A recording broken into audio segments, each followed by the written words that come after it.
My sister's 8-year-old daughter kicked a greasy slice of pizza across the marble floor of a five-star restaurant. It stopped right at the toe of my $600 heels. "Eat it off the ground, Aunt Nia," she sneered, looking exactly like her mother. "You are used to our leftovers anyway." The entire table erupted in laughter. My white brother-in-law chuckled the loudest, wiping a tear from his eye like it was the pinnacle of comedy. My own sister just shrugged and took another sip of her wine. I did not scream. I did not throw my drink. I simply stood up, paid for my own water, and walked out into the crisp evening air. 3 hours later, a single automated text message went out to our family group chat. Preston Sterling's $1.5 million business line of credit had been permanently suspended. By midnight, my phone had 50 missed calls, and they were begging me to answer. My name is Nia. I am 30 years old, and I am a federal forensic accountant. Before I dive into exactly how I systematically dismantled my toxic family's financial empire, let me know where you are watching from in the comments below. Hit that like button and subscribe if you have ever had to cut off your own bloodlines to protect your peace. Now let me take you back to how this all started. It was a Friday night at one of the most exclusive Italian restaurants in downtown Atlanta. The kind of place where the waiters wear white gloves and they grate fresh truffles over your pasta while explaining the exact region of Italy the fungus was unearthed from. My sister Jasmine and her husband Preston always insisted on hosting family dinners at these pretentious spots.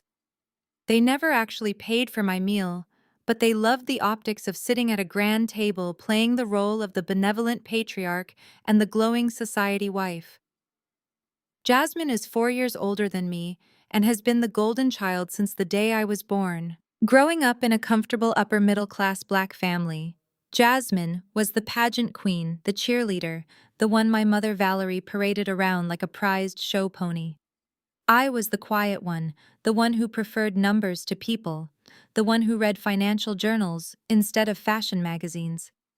When our father passed away, he left behind a substantial trust fund. He also left me as the sole legal trustee, a fact that has been a thorn in my mother and sister's sides for years.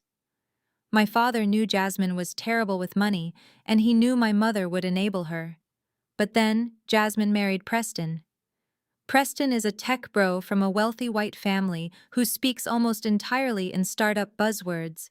He possesses a staggering amount of unearned confidence and a deeply ingrained white savior complex. To hear Preston tell the story to his country club friends, he practically rescued Jasmine from the trenches, completely ignoring the fact that we grew up in a gated community, and our father was a highly successful corporate lawyer. Preston views himself as the great white hope who elevated our family status. He also views me as a pathetic bitter spinster who does boring math for the government. That night at dinner, the dynamic was fully on display. Preston had spent the first 40 minutes of the meal loudly bragging about his new software company. He ordered a $300 bottle of wine, swirled it in his glass, and looked across the table at me with that signature patronizing smirk. "You really need to get out of that government mindset," Nia Preston said, his voice carrying over the gentle hum of the restaurant. "Forensic accounting. You are basically just a glorified hall monitor for the IRS. You should come work for me. I could use someone to do the basic bookkeeping. It would get you out of that depressing little condo. I mean, look at Jasmine. I gave her the life she deserves. You could learn a thing or two from your sister." Jasmine smiled, reaching over to pat his hand, making sure the light caught her massive diamond ring. "Oh, Preston, do not be mean to her," Jasmine cooed. "Nia tries her best. Not everyone is meant to be a boss. Someone has to do the grunt work. Besides, she is probably just stressed because she is 30 and still coming home to an empty apartment." My mother Valerie, who had been aggressively silent toward me all evening, finally chimed in. "Your sister is right, Nia. You carry yourself with such a hard edge. It is very intimidating to men. If you softened up a bit and learned to let a man lead, maybe you would not have to spend your weekends auditing spreadsheets." I took a slow, deliberate sip of my sparkling water. I did not bother correcting Preston about my condo, which is actually a custom-designed penthouse I bought in cash. I did not bother explaining that as a federal forensic accountant, I do not do basic bookkeeping. I trace hidden assets for the FBI, uncover international money laundering rings, and dismantle corporate fraud. And I certainly did not bother telling him that I already knew his brilliant tech startup was bleeding money because I had seen the deeply flawed financial statements he used to secure his business loans. Instead, I just looked at them. The three of them sitting there so incredibly smug, so desperately trying to put me in my place to validate their own hollow lives. That is when the food arrived. Artisan wood-fired pizzas for the table. Jasmine's 8-year-old daughter Harper was sitting next to me. Harper is a nightmare of a child. She has been raised by a mother who thinks discipline is a form of abuse, and a father who thinks bad behavior is just a sign of a disruptive genius. Harper had been playing games on her iPad at max volume for an hour. When the waiter set the pizza down, Harper lunged for a slice without washing her hands. The hot cheese slid off the crust, and the greasy slice plummeted onto the pristine marble floor, landing right between our chairs. Harper looked at the mess, then looked at me. A nasty, superior little smile spread across her face, a carbon copy of the expression her mother wore. She swung her legs under the chair, the toe of her designer shoe catching the crust of the pizza. She kicked it directly toward my foot, leaving a streak of grease across the marble until it rested against my shoe. "Eat it off the ground," Aunt Nia Harper said loudly. "You are used to our leftovers anyway." The restaurant seemed to hold its breath. I looked down at the ruined pizza, then up at my niece. I waited for her mother to correct her. I waited for her grandmother to gasp. I waited for her father to apologize. Instead, Preston threw his head back and let out a booming laugh. He actually slapped the table. "Oh my God, she is a savage, Preston," wheezed, wiping a tear from his eye. "She gets that killer instinct from my side of the family. Look at Nia's face. Calm down, Nia, it is just a joke. Kids will be kids. Do not be so sensitive." Jasmine giggled behind her napkin. "Honestly, Nia, it is kind of funny. You do always take the leftover boxes home." My mother looked away, taking a sip of her water, offering zero defense for the blatant disrespect her granddaughter had just shown her youngest daughter. In that moment, a profound, absolute clarity washed over me. It was not anger. Anger is hot and messy. This was ice. For years, I had maintained this relationship out of some misguided sense of filial duty. I had absorbed their subtle digs, their microaggressions, and their blatant disrespect, because society tells us that family is everything. But as I looked at the three adults sitting across from me, enabling a child to treat another human being like garbage, I realized I owed them nothing. My father was gone. The only thing tethering me to these people was a shared bloodline and a massive pile of money they desperately wanted to control. I did not say a single word. I reached into my designer clutch, pulled out a crisp $20 bill, and laid it gently on the table to cover my sparkling water. I stood up, smoothed the front of my tailored blazer, and picked up my coat. "Where are you going?" Preston scoffed. "Can you really not take a joke? This is why you are single, Nia. You have zero sense of humor." I looked dead into his eyes.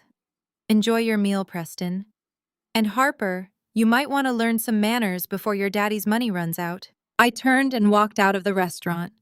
I could hear Jasmine scoffing behind me, loudly apologizing to the waiter for her dramatic sister. The valet brought my car around a sleek black sedan that I earned through my own hard work. I tipped him, slid into the driver's seat, and enjoyed the absolute silence of the cabin. I drove back to my penthouse. I walked into the kitchen, poured myself a glass of aged bourbon, and walked over to my home office. I sat down in my leather chair, opened my secure laptop, and logged into the estate management portal. You see, what Preston did not know was that the $1.5 million line of credit keeping his failing tech startup afloat was tied to our family trust. He had convinced my mother to leverage her portion of the estate as collateral. It was a highly irregular move, but as the trustee I had allowed it years ago to keep the peace with one strict condition. The loan documents contained a financial covenant. If Preston's company liquidity dropped below a certain threshold, the bank had the right to freeze the credit line immediately.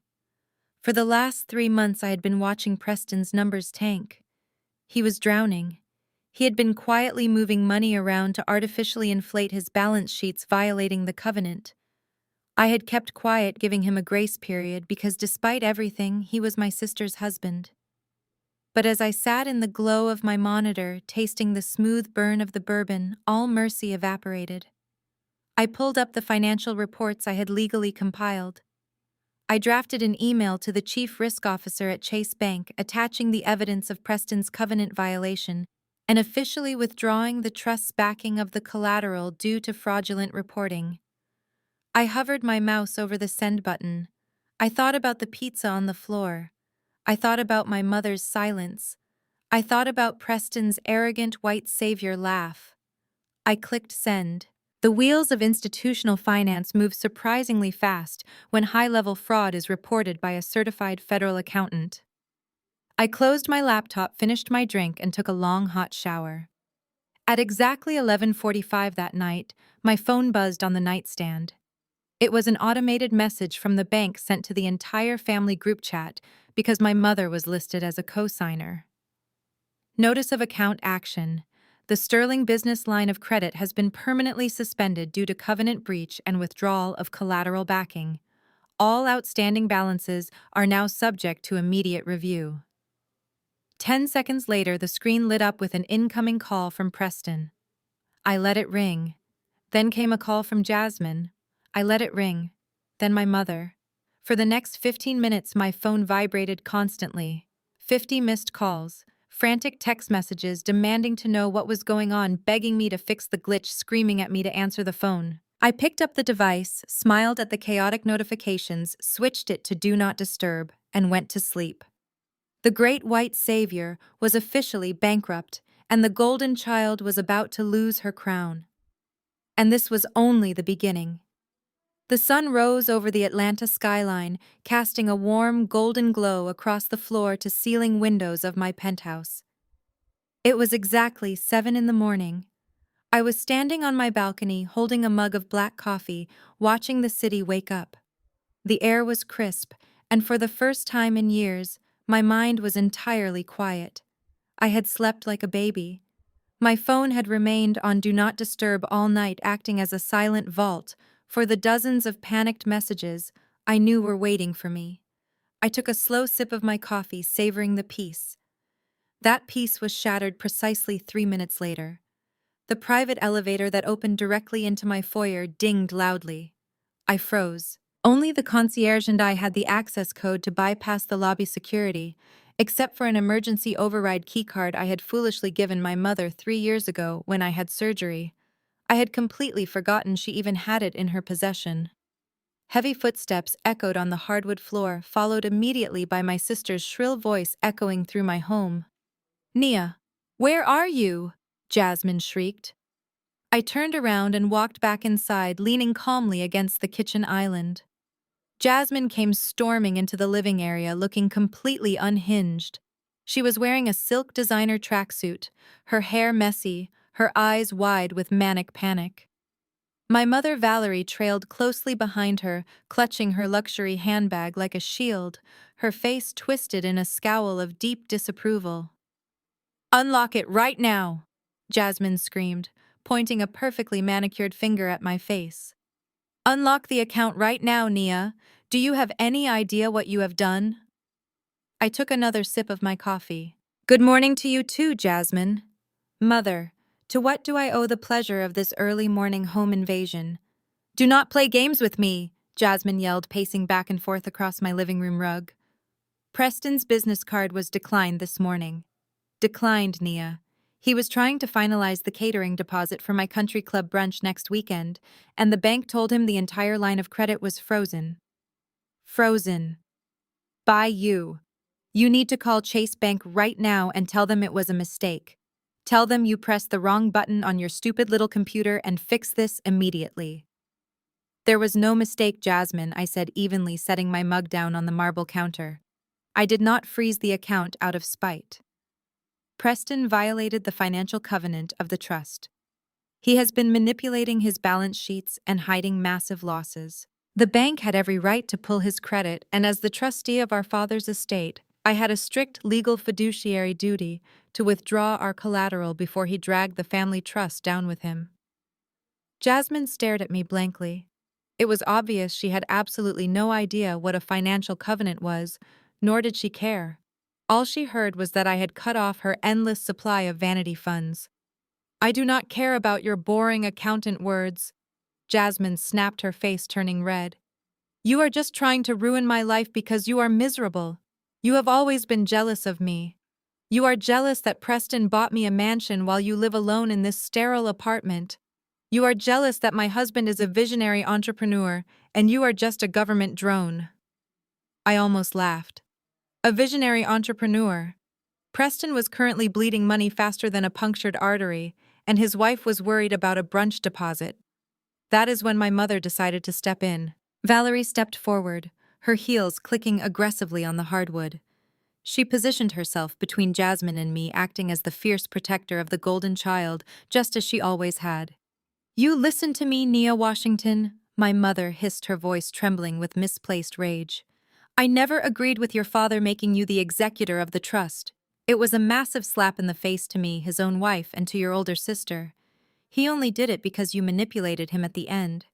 You convinced him that Jasmine was irresponsible. Dad made me the trustee because Jasmine filed for bankruptcy at 25. And you had a severe gambling problem in the late 90s. "Mother," I replied, my voice dangerously low. "He wanted to make sure the generational wealth he built from the ground up was not squandered on designer bags and failed tech startups. He trusted me to protect the family." "Protect the family?" Valerie mocked, throwing her hands up in the air. "You are destroying this family. You are doing this because you are bitter. You sit up here in your ivory tower, 30 years old, single, with no prospects judging us. You hate the fact that Jasmine married a successful white man who actually elevates our social standing. You hate that Preston provides a beautiful life for your sister that no black man you have ever dated could give you." The absolute absurdity of her statement hung heavy in the air. My mother was so deeply entrenched in her own internalized classism that she genuinely believed a fraudulent white man was a prize simply because of his skin color and his country club membership. She was willing to let him drain my father's hard-earned legacy just to keep up appearances. "Preston is not elevating us, Mother," I said, staring her down. "He is stealing from us. He leveraged your portion of the estate to fund a company that does not make any money. If I had not stepped in last night, you would have lost your own home when the bank came to collect his debts. I am saving you. How dare you speak about my husband that way?" Jasmine screamed, stepping around our mother. "He is 10 times the man you will ever have. Fix the account, Nia. Call the bank right now, or I swear to God I will make your life a living hell. I am not calling anyone, Jasmine. The trust is locked. Preston is on his own." The words had barely left my mouth before my mother snapped. With a guttural sound of frustration, Valerie lunged forward, raising her hand to slap me across the face. But I am not a child anymore, and I do not cower. I simply took a swift step backward. Her hand sliced through the empty air, the momentum causing her to stumble awkwardly forward in her expensive heels. She caught herself on the edge of the kitchen island, gasping in shock at her own missed violence. Jasmine gasped. "Mom!" Valerie straightened up her chest, heaving, her eyes burning with pure hatred. "You are no daughter of mine," she spat out. "You are a cold, heartless witch. You will die alone, Nia. You will die alone with your money and your spreadsheets, and nobody will care." I looked at the woman who gave birth to me.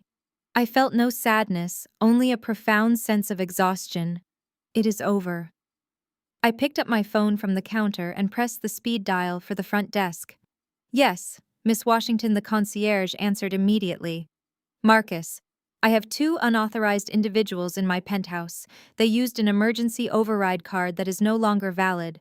Please send security up to escort them off the premises immediately and permanently revoke access for Valerie Washington." "Are you kicking us out?" Jasmine shrieked in disbelief. You are calling security on your own mother and sister. You have 2 minutes before they get here, I said calmly, putting the phone down. I suggest you use that time to walk to the elevator with whatever dignity you have left. Valerie grabbed Jasmine's arm, pulling her toward the foyer. We are leaving, Valerie said, her voice shaking with fury.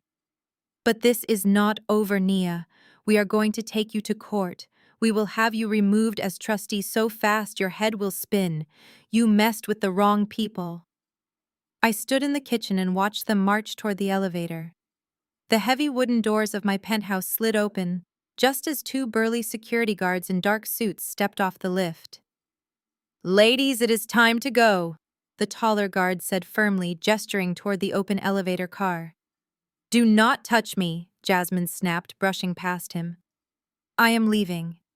I walked slowly toward the foyer to ensure they were actually gone. But just as Jasmine and my mother stepped into the elevator, the second elevator adjacent to it dinged, and the silver doors slid open. My blood ran cold. Stepping out of the second elevator was Preston, but he was not alone. Flanking him on either side were two uniformed Atlanta police officers, their hands resting cautiously on their duty belts. Preston looked disheveled, the usual arrogant smirk replaced by a tight, desperate grimace. His eyes darted around until they locked onto me standing in my doorway. There she is, Preston shouted, pointing his finger directly at my chest. That is her, Nia Washington. The two police officers stepped forward, moving past my confused mother and sister, and approached my front door. Miss Washington, the older officer, said, his voice deep and authoritative. We need you to step out into the hallway, please. I crossed my arms over my chest, planting my feet firmly inside my own home. I am not stepping anywhere until you tell me what is going on.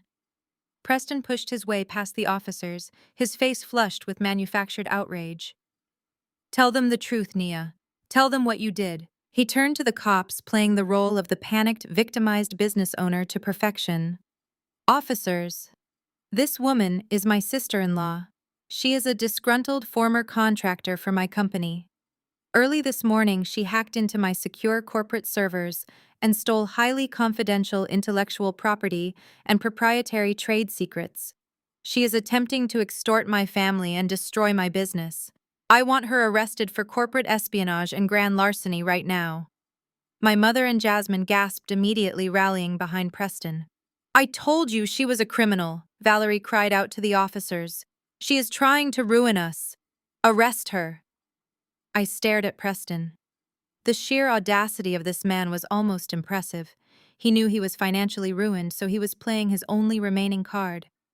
The white victim in distress weaponizing the police against a black woman to cover up his own massive federal fraud. He thought his privilege would steamroll my credentials. He thought I would panic, surrender, and give him what he wanted. He thought wrong. Preston smoothed the front of his tailored suit jacket and adopted a posture of weary patience. He looked at the two officers with an expression of manufactured exhaustion. Look, guys, I know this is a messy family dispute. Preston sighed, his voice dripping with condescension. But she has crossed a massive legal line. I run a multi-million-dollar tech firm. Last night, our security protocols alerted us that someone breached our proprietary servers. We tracked the IP address directly to this apartment. My sister-in-law here has been highly unstable lately. She is obsessed with my wife, jealous of our success, and now she is trying to extort us by holding my company data hostage. The older officer shifted his weight, resting his hand on his radio. Ma'am, is this true? He asked, looking me up and down. Before I could even open my mouth to answer, my mother pushed her way to the front of the group. It is absolutely true, Valerie cried out, placing a dramatic hand over her heart. She has been threatening my daughter and my son-in-law all morning. She locked them out of their own bank accounts. She is out of control. You need to go in there and get Preston's property back. Jasmine nodded vigorously, clinging to Preston's arm like a frightened damsel in distress. She is trying to ruin us because she has nothing going for herself, Jasmine added, her voice trembling. Please, officers, you have to do something. I stood in the center of my doorway, completely unfazed. If there had been a camera circling me in that moment, It would have captured the perfect portrait of isolation. To my left, the man who was actively defrauding my family. To my right, my own flesh and blood aggressively validating his lies. And standing directly in front of me, two armed officers of the law who were instinctively primed to believe the calm, affluent white man over the stoic black woman standing her ground. Preston took a step closer to the door, invading my personal space. "You need to step aside, Nia," he said firmly. "Officers, she has hard drives in there containing my source code and financial ledgers. If she deletes them, my company goes under and hundreds of people lose their jobs. I am giving you full permission to enter and search the premises. Under exigent circumstances, you have probable cause to secure the evidence before she destroys it." Preston was throwing around legal jargon he had heard on television, attempting to bully the police into bypassing my Fourth Amendment rights. He knew perfectly well that if they got inside and confiscated my laptops, it would tie up my evidence in local police custody for months. That would give him more than enough time to flee the country or hide his assets before a financial crimes unit ever looked at the data. The younger officer, clearly intimidated by Preston's commanding tone and expensive suit, took a half step toward my threshold. "Ma'am, we are going to need to come inside and take a look around." The young cop said, his tone shifting from investigative to authoritative. "We need to secure the scene until detectives arrive." I did not flinch. I did not raise my voice. I knew exactly how this game was played, and I knew that any display of anger or frustration on my part would immediately be weaponized against me. They wanted the angry black woman stereotype. They wanted me to yell, to resist, to give them a reason to put me in handcuffs. I refused to give them the satisfaction.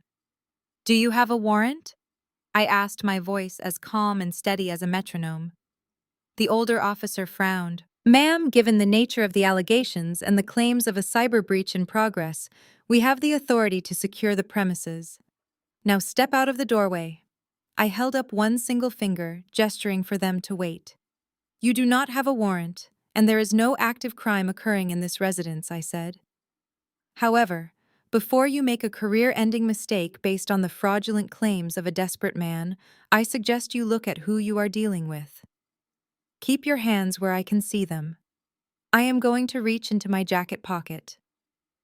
I moved slowly, deliberately pulling a sleek black leather wallet from the inside breast pocket of my blazer. I flipped it open and extended my arm, holding it right in front of the older officer's face.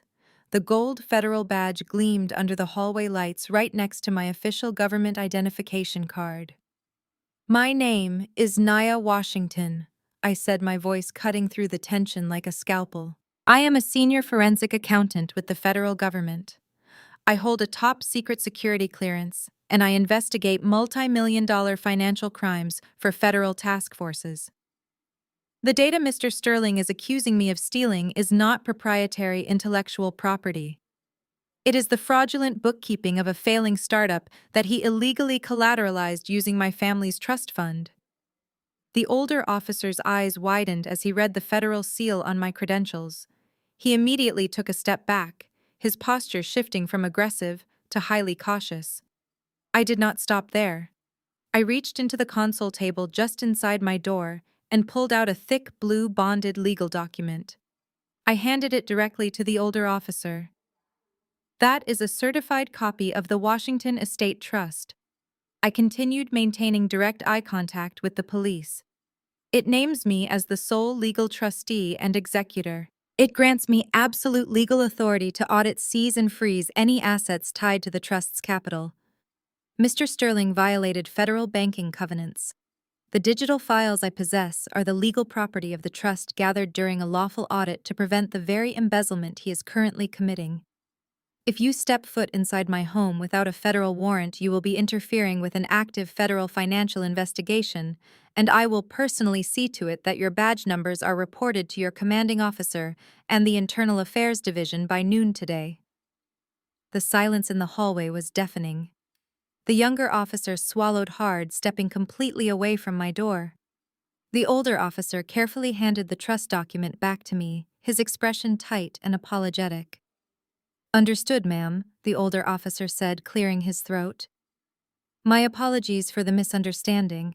This is clearly a civil matter regarding estate management, and it falls completely outside our jurisdiction. Preston's face turned a violent shade of purple. A civil matter, Preston yelled, dropping his calm facade completely. She is a thief. She hacked my company. Are you seriously going to let her flash a badge and get away with this? You work for the taxpayers I pay your salaries. Arrest her. The older officer turned to Preston, his patience entirely exhausted. Sir, you called us out here for a cyber theft in progress. What we have here is a federal trustee executing her legal rights over financial documents. If you have a problem with how she is managing the trust, you need to hire a lawyer and take it to civil court.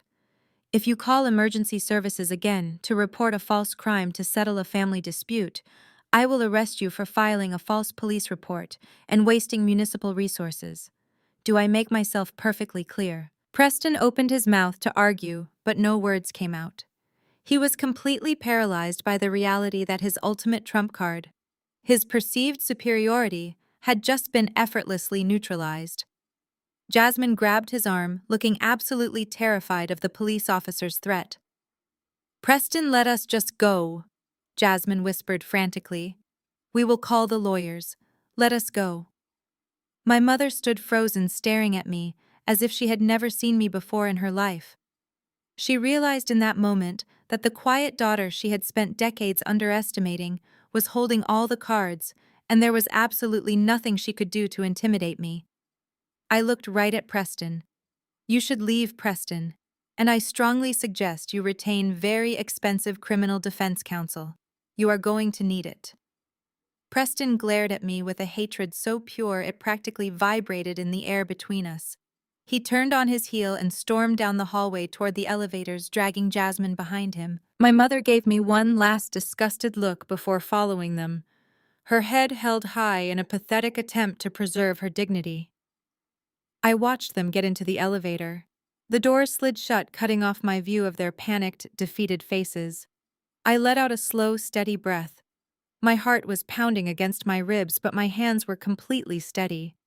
I stepped back inside my penthouse and locked the heavy deadbolt. I leaned against the door, closing my eyes for just a moment to process the sheer adrenaline of the confrontation. I had won the morning. I had drawn the line in the sand, and I had successfully defended my home and my legal authority against a man who thought he could use the police as his personal security force. But dealing with desperate narcissistic people means the battle is never confined to a single front. While I was bracing the front door, Preston had already found another way to strike. I walked over to the kitchen to pour myself a fresh cup of coffee, feeling a fleeting sense of triumph. I picked up my phone from the marble counter to check the time. It was 8:15 in the morning. A priority email notification popped up on my home screen. It was an automated message from the long-term care facility where my grandmother, my father's mother, had been living for the past 4 years. She suffered from advanced dementia, and her care was incredibly expensive. When my father passed, he specifically allocated a separate sub-account within the trust to cover her medical expenses for the rest of her life. It was a sacred fund, one that I monitored closely. I tapped the notification, my stomach suddenly twisting into a cold knot. The email was from the billing department of the facility. It was a final notice of delinquency. Dear Miss Washington, the email read, we are writing to inform you that the automatic payment for Dorothy Washington's monthly care has failed due to insufficient funds. Upon further review, the primary account ending in 4829 has been completely closed. If the outstanding balance of $14,000 is not settled within 48 hours, we will have no choice but to discharge your grandmother from our facility. I dropped my coffee mug. It shattered against the hardwood floor, sending hot brown liquid splashing across my bare feet. I did not even feel the heat. I scrambled back to my office, my hands shaking violently as I booted up my secure laptop. I logged directly into the bank's back-end portal, bypassing the standard consumer interface. I pulled up the routing numbers for my grandmother's care account. The balance was 0. I pulled the transaction ledger, my eyes scanning the lines of data with frantic speed. 3 days ago, a massive outbound wire transfer had been initiated, draining every single penny from the account. I looked at the authorization signature. I had locked down the primary trust, but I had forgotten one devastating detail. Years ago, when my father first set up the medical sub-account, he had made my mother a co-signer so she could manage the payments if anything ever happened to him or me. My mother had the legal authority to authorize transfers out of that specific account, but the money had not gone to my mother. The ledger showed the routing number of the receiving account. It was an offshore corporate shell account registered in the Cayman Islands. An account I had traced just last month while building my fraud profile on Preston's company. Preston had not just stolen from the family trust. He had convinced my mother to exercise her co-signer loophole, draining the very money keeping her own mother-in-law alive, and he had wired it out of the country to save his own skin. He had literally stolen my grandmother's life support to fund his fake empire. I stared at the screen, my blood turning to ice. Stealing from a trust fund is one thing. That is just white-collar crime. But stealing from an 85-year-old woman with advanced dementia, a woman who needed round-the-clock medical supervision just to survive, was an act of pure evil. My mother had handed over my grandmother's lifeline to a man who saw us as nothing more than an ATM. I did not waste time screaming or throwing things. I immediately transferred $14,000 from my personal savings account directly to the care facility to clear the balance and secure my grandmother's room. I would not let Dorothy Washington be thrown out on the street because of my mother's blinding ignorance. But while I was securing my grandmother's physical safety, my mother and sister were busy orchestrating my social execution. In the African American community, the church is not just a place of worship, it is the absolute epicenter of social life, reputation, and standing. For my mother, our historic Baptist church in downtown Atlanta was her personal kingdom. She had served on the usher board for 30 years. She organized the charity bake sales and sat in the third row every single Sunday wearing a custom hat and a designer suit. For her, keeping up appearances in front of the congregation was more important than oxygen. And that Sunday, 2 days after the disastrous incident at my apartment, she decided to weaponize that entire congregation against me. I was sitting in my home office when the barrage began. I rarely attended Sunday service anymore because I could not stomach the hypocrisy, but I did not need to be sitting in the pews to know exactly what was happening. My phone started vibrating violently on my desk. First, it was a text from my Aunt Shirley, then a message from a cousin I had not spoken to in 3 years. Then my Facebook notifications began to light up like a slot machine. I opened my phone and clicked on a live stream link that a sympathetic friend had secretly recorded and forwarded to me. The video showed the interior of the church sanctuary bathed in the warm light of the stained glass windows. The pastor had just opened the floor for testimony and prayer requests. My mother, Valerie, stood up from her seat. She was wearing a somber black dress, looking frail and deeply distressed. She walked slowly up to the microphone, clutching a tissue in her trembling hands. Jasmine stood right behind her, rubbing her back in a show of profound, daughterly devotion. Preston sat in the pew, looking down at his hands with the practiced humility of a martyr. Church family. My mother began, her voice cracking perfectly on the first syllable. I come to you today with a heavy, broken heart. I need you to pray for my family. I need you to pray for my youngest daughter, Nia. A collective murmur of sympathy rolled through the congregation. My mother paused, dabbing her eyes. I do not know what has gotten into her, Valerie sobbed into the microphone. She has turned her back on God and on this family. Her father left a trust to take care of us, to take care of his ailing mother. But Nia has locked us out. She has seized all the accounts for herself. She is sitting up in her $1 million penthouse, living a life of luxury, while she refuses to release the funds to pay for her own grandmother's medical care. Dorothy is facing eviction from the nursing home tomorrow, and Nia simply does not care. The congregation erupted into loud gasps. Several older women in the front row shook their heads in absolute disgust. My son-in-law Preston has been trying so hard to help us. My mother continued pointing a trembling finger toward the white man who had literally stolen the money she was crying about. He offered to pay for everything out of his own pocket, but Naya is using legal loopholes to block him. She is consumed by greed and jealousy. Please pray that the Lord softens her wicked heart before she destroys our family completely. The pastor took the microphone, placing a comforting hand on my mother's shoulder, and led the entire church in a prayer for my salvation. I closed the video. The sheer audacity was breathtaking. My mother had drained the account, handed the cash to Preston, and then stood in front of hundreds of people in the house of God and blamed the missing money on me. She was using my grandmother's potential eviction, an eviction I had already secretly paid to prevent, as a prop to assassinate my character. The flying monkeys descended immediately. In psychology, flying monkeys are the people a narcissist recruits to carry out their smear campaigns, and my mother had an entire congregation of them. My phone buzzed with relentless vitriol. Aunt Shirley left a scathing voicemail calling me a disgrace to my father's memory. A deacon sent me a long text message about the biblical punishment for dishonoring my parents. My cousin tagged me in a public Facebook post, calling me a heartless gold digger who hated her own people. The pressure to defend myself was suffocating.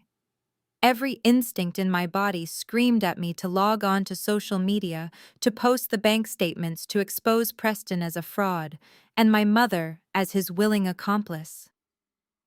I wanted to scream the truth so loudly that it would shatter their pristine public image, but I did not. In the digital age, we are conditioned to believe that silence is an admission of guilt.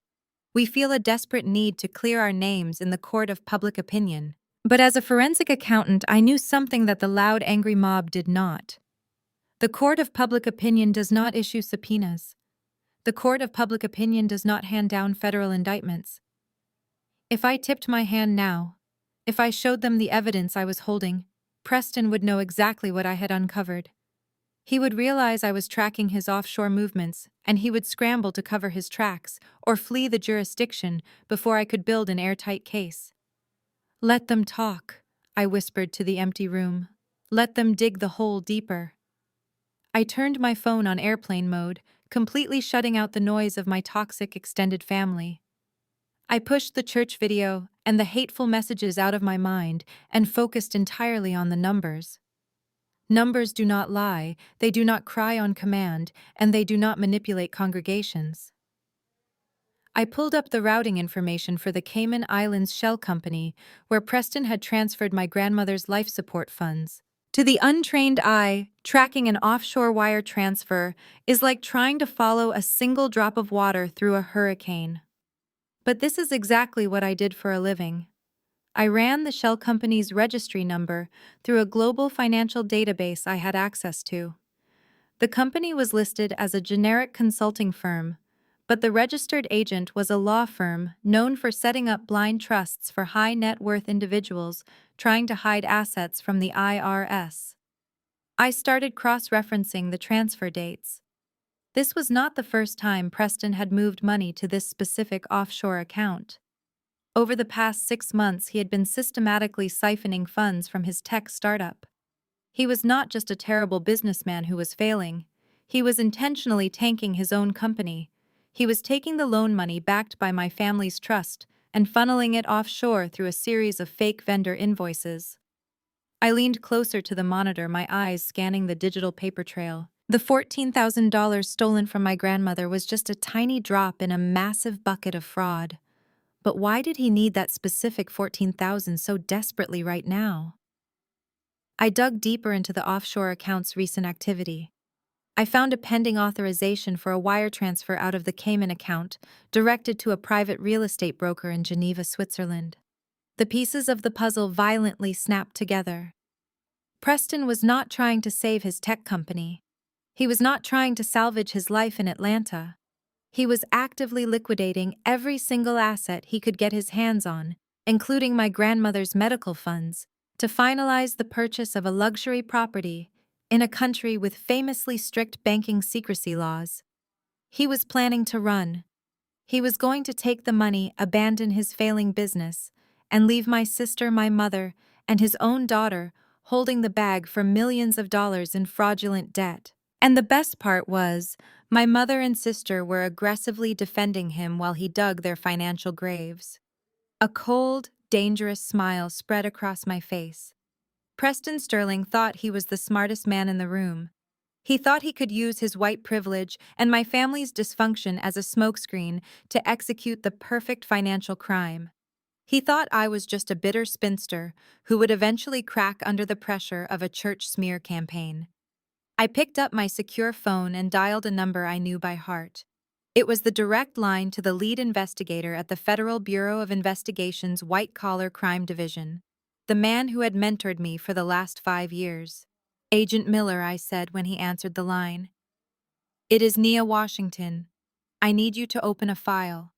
I have a multi-million-dollar wire fraud and international money laundering case for you, and the primary suspect is a flight risk." I was no longer just a sister or a daughter fighting for respect at a dinner table. I was the architect of their absolute destruction, and they had absolutely no idea what was coming. 2 weeks passed since I made that phone call to Agent Miller. The wheels of federal justice turn slowly, but they grind exceedingly fine. I spent those 14 days methodically turning the pages of Preston's financial dossiers, building an airtight portfolio of his offshore movements. My hands flipped through bank statements and wire transfer receipts, cross-referencing every stolen dollar. I was deep into a spreadsheet when my phone rang. It was my mother. I let it go to voicemail. 3 minutes later, I listened to the recording. "Nia, it is your mother?" Her voice dripped with practiced sorrow. "It is Thanksgiving this Thursday. Our pastor spoke to me about forgiveness, and I am willing to extend an olive branch. Jasmine and Preston are hosting at their house. I expect you to be there. We need to make peace and put this ugly business behind us. Do not embarrass me by refusing to show up. Make peace." That was my mother's code phrase for sweeping abuse under the rug. I knew exactly what this was. It was not a reconciliation. It was an ambush. Preston was getting desperate. His offshore accounts were primed, his flight to Geneva was imminent, but he still needed me to legally release my grip on the primary estate to secure his final payday. He needed me to sign away my authority. I decided to attend, not to make peace, but to look my enemy in the eye and see exactly how panicked he had become. On Thanksgiving afternoon, I pulled up to Jasmine and Preston's sprawling estate in the affluent northern suburbs. The driveway was packed with luxury cars. I walked up the manicured pathway and knocked on the massive oak door. Jasmine opened it. She was wearing a perfectly tailored silk dress, a strained smile plastered across her face. "Nia, you actually came?" Jasmine said, her eyes darting nervously toward the living room. "Come in. Mom is in the kitchen." The house smelled of roasted turkey and expensive sage dressing. But beneath the facade of a perfect holiday gathering, the tension was thick enough to choke on. My mother greeted me with a stiff nod, refusing to make eye contact. Preston was holding court in the dining room, pouring imported wine into crystal glasses. When he saw me, his jaw tightened, but he quickly forced a wide, artificial smile. "Nia, glad you could make it," Preston said loudly. "Have a seat. Let us enjoy a nice family meal." We sat around the massive mahogany table. The spread was extravagant, funded entirely by stolen money and fraudulent loans. Harper, my incredibly spoiled 8-year-old niece, refused to eat the traditional Thanksgiving food. Instead, Jasmine had ordered her a custom artisan flatbread pizza, which sat on a silver platter right in front of her. Harper glared at me, her iPad blaring a cartoon at maximum volume. For the first 20 minutes, we ate in excruciating silence. The only sound was the clinking of silverware and Harper's obnoxious video. Then Preston cleared his throat, wiped his mouth with a linen napkin, and leaned back in his leather dining chair. The ambush was about to begin, so Nia Preston started swirling the wine in his glass. "Valerie tells me you have been under a lot of stress lately. Managing the trust, working that demanding government job. It must be exhausting for a single woman to carry all that weight on her own." I chewed my turkey slowly. keeping my eyes fixed directly on him. I am perfectly fine, Preston. But thank you for your sudden concern. Preston chuckled a dry, patronizing sound. Look, we got off on the wrong foot a few weeks ago. Things got heated, but it is Thanksgiving, and I am a big believer in family. I also know that you pride yourself on being this strong, independent black woman who does not need anyone. But let us be honest here. You are clearly resentful of the life I provide for your sister. You people always feel the need to prove something acting tough when what you really need is just a little help. My mother rigidly stared at her plate, completely ignoring the blatant racism and microaggressions pouring out of her son-in-law's mouth. Jasmine nervously took a sip of her wine. I want to help you, Nia. Preston continued, reaching into the breast pocket of his tailored suit. I want to give you the financial freedom you are so desperately trying to simulate. He pulled out a crisp, heavy piece of paper and slid it across the mahogany table. It stopped right next to my water glass. I looked down. It was a cashier's check made out to Nia Washington. The amount was $50,000. Take it, Preston commanded, his voice dropping the friendly act and taking on a hard, authoritative edge. Consider it an early Christmas bonus. Take the 50 grand, buy yourself some nice things, and officially resign as the executor of the trust. Sign the management rights over to Valerie. You get a nice payday, and you disappear from our financial affairs forever. Everybody wins. I stared at the check. $50,000. He was trying to buy the keys to a multi-million-dollar estate with a $50,000 bribe. It was insulting. But what was far more interesting than the amount was the issuing entity printed in the top left corner of the check. It was not drawn from Preston's tech company account. It was not drawn from a personal account. It was drawn from an LLC named Volkov Capital Holdings. A deep, calculating calm settled over my entire body. I did not break eye contact with the piece of paper. I memorized every letter of that LLC, the routing digits, the authorized signature stamp. Volkov Capital Holdings. Well, Preston asked, drumming his fingers on the table, are we going to do this the easy way, or are you going to keep playing the stubborn victim? I picked up the check. Jasmine let out a highly audible sigh of relief. My mother finally looked up, a triumphant smirk forming on her lips. They honestly thought I had a price. They thought their money could buy my submission. I held the check by the edges. You know, Preston, I said softly. $50,000 is a lot of money. It certainly is, Preston replied, leaning forward confidently. So just say thank you and we can move on. I gripped the thick paper and ripped it straight down the middle.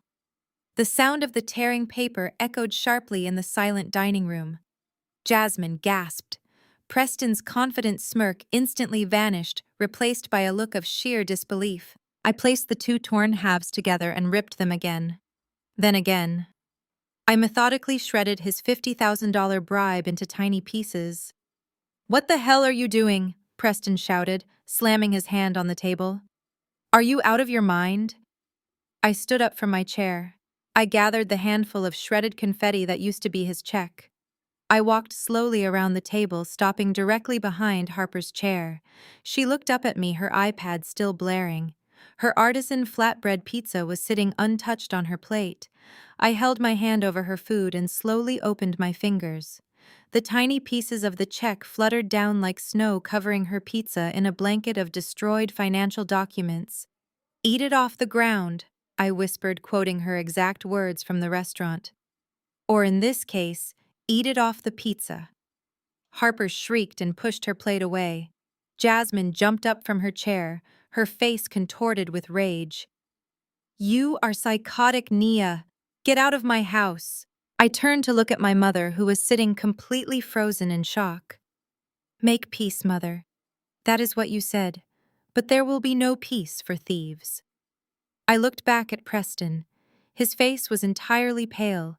He was breathing heavily, realizing that his ultimate manipulation tactic had just been utterly obliterated. You do not have enough money to buy me, Preston. I said, my voice cold and absolute. And I am never resigning. I turned on my heel, and walked out of the dining room. I did not wait for them to start screaming again. I walked out the massive front door down the manicured pathway and got straight into my car. I locked the doors and immediately reached into my glove compartment for my secure federal iPad. My heart was beating in a steady rhythmic pulse. The confrontation had been exhilarating, but I was not focused on the drama. I was focused on the name printed on that check. Volkov Capital Holdings. I booted up the device, opened my encrypted virtual private network, and accessed the Federal Financial Crimes database. I typed the name Volkov Capital Holdings into the search bar and hit enter. The screen loaded for 3 agonizing seconds before a massive file populated. I scrolled through the executive summary, my eyes widening with every single sentence I read. Volkov Capital Holdings was not a legitimate investment firm. It was a known front company for a highly dangerous internationally sanctioned Russian organized crime syndicate operating out of Brighton Beach.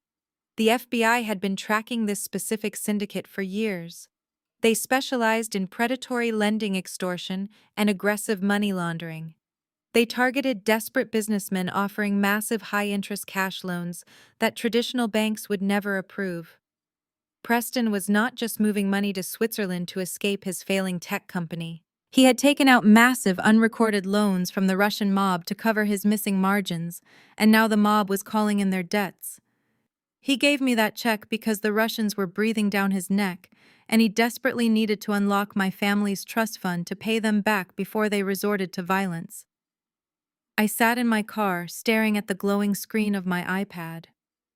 The stakes had just escalated from federal wire fraud to international organized crime. Preston had literally sold his soul, and by extension, he had tied my sister and my mother to a ruthless criminal enterprise. They thought I was the enemy. They thought I was the villain trying to ruin their perfect suburban Thanksgiving. They had no idea that they were currently sitting in a house funded by the Russian mafia, and the bill was coming due very, very soon. I started my engine, backed out of their sprawling driveway, and smiled. I had the final piece of the puzzle. Now it was time to let the monsters destroy each other. The Tuesday following Thanksgiving, the sky over Atlanta turned a bruised, stormy purple. I had stayed late at the federal building compiling the final layers of Preston's financial profile for Agent Miller. By the time I took the elevator down to the underground parking garage, it was past 9 at night. The concrete cavern was nearly empty, illuminated by flickering fluorescent lights that cast long, unsettling shadows. My footsteps echoed sharply against the pavement. I clicked my key fob, and the headlights of my sedan flashed in the distance. As I approached my vehicle, 2 figures stepped out from behind a concrete pillar, perfectly blocking my path to the driver's side door. My heart slammed against my ribs, a primal spike of adrenaline flooding my system. They were large men dressed in dark, unremarkable suits that strained across their broad shoulders. The air in the garage suddenly felt freezing heavy with the unmistakable weight of calculated violence. "Miss Washington," the taller of the two said. His voice was thick, grating, and carried a heavy Eastern European accent. He did not ask it as a question. It was a statement of fact. I stopped precisely 6 feet away from them. I did not reach for my phone. I did not scream. I knew instantly who they were, and I knew that panicking was the fastest way to become a victim. "You must be from Volkov Capital Holdings," I said, keeping my voice entirely level. My hands remained visible, loosely holding my briefcase. The 2 men exchanged a brief, surprised glance. The shorter one, who had a jagged scar tracing the line of his jaw, took a half-step forward. "You are very well informed for a government accountant. That saves us a lot of time. Your brother-in-law, Mr. Sterling, is a ghost. He is not answering his phone. He is not at his office. We know he is preparing to leave the country. But we also know that you control the family trust fund." The tall man crossed his thick arms over his chest. "Mr. Sterling owes our employers a very large sum of money. $3.2 million to be exact. The deadline for repayment was yesterday. Since he used his potential access to your trust as a guarantee for his character, our boss decided we should come speak to you." You are going to unlock those funds, Miss Washington, or things will become very unpleasant for your entire family. They were trying to intimidate me. They expected me to crumble to cry, to frantically promise them whatever they wanted, just to walk away with my life. But what they did not understand was that I spent 40 hours a week dissecting the psychology of financial criminals. I understood their ecosystem. Volkov Capital was a front. They operated in the shadows, but they still functioned as a business. They cared about one thing and one thing only, mitigating their financial losses. I slowly set my briefcase down on the cold concrete floor. "You have a massive problem, gentlemen," I said, looking the tall man directly in the eyes. "And threatening me is not going to solve it." The scarred man scoffed, stepping closer. "We do not have a problem. You do." "No, you really do," I countered, my voice echoing clearly in the empty garage. "Preston Sterling is currently under active investigation by the Federal Bureau of Investigation for International Wire Fraud. As a federal forensic accountant, I am the one who built the case against him. Within the next 72 hours, the FBI will freeze every single asset attached to his name. When that happens, any unregistered debt he owes you becomes entirely uncollectible. Federal seizure takes absolute precedence over private promissory notes. If you kill him, you get nothing. If he flees to Switzerland, you get nothing. If he goes to federal prison, you get nothing." The two enforcers stood completely still. The threat of federal involvement was the ultimate deterrent for organized crime syndicates trying to operate legitimate front companies. "So what are you proposing?" the tall man asked, his tone shifting from threatening to wary. "I am proposing a buyout," I said, crossing my arms. "I know how Volkov Capital operates. You force desperate men to sign legally binding promissory notes before you hand over the cash. Those notes are legitimate transferable debt instruments on paper. I want to buy Preston's debt from you, right now." The scarred man laughed, a harsh, humorless sound. "You want to pay his $3.2 million debt. How generous." "I am not paying $3.2 million," I replied coldly. "I am offering you pennies on the dollar for a bad investment that is about to default permanently. I will give you 20 cents on the dollar. $640,000. In clean, untraceable, fully taxed capital drawn from my personal legal investment portfolio. You take a loss on this interest, but your boss recoups a substantial chunk of his initial principal. More importantly, you get clean money that requires absolutely no laundering, and you walk away before the FBI starts looking into Preston's associates." The men fell silent, calculating the weight of my offer. I was speaking their language. I was offering an elegant, mutually beneficial exit strategy from a highly toxic asset. "I am the only person on earth who is willing to pay you for Preston Sterling's mistakes," I added, pressing my advantage. "But you have to sign the legal debt transfer documents over to me. I assume you brought the promissory notes with you to use as leverage." The tall man stared at me for a long, heavy moment. He reached inside his jacket. I did not flinch. He pulled out a secure, encrypted cell phone and dialed a number. He spoke rapidly in Russian for 2 minutes, occasionally glancing in my direction. The conversation was sharp and intense. Finally, he hung up the phone and slipped it back into his pocket. "Our boss accepts your terms," the tall man said, his demeanor entirely professional now. "You have 24 hours to wire the funds to an escrow account we will provide." He reached into his leather satchel and pulled out a thick manila envelope. Inside were the original promissory notes signed by Preston, detailing the massive loans and the exorbitant interest rates. On the back of the final page was a standard debt assignment clause. The tall man clicked a pen, signed the authorization on behalf of Volkov Capital Holdings, and handed the clipboard to me. I took the pen. My hand was perfectly steady as I signed my name, officially transferring the debt to a private corporate entity I had set up years ago for property investments. I handed the clipboard back to him, keeping the original documents.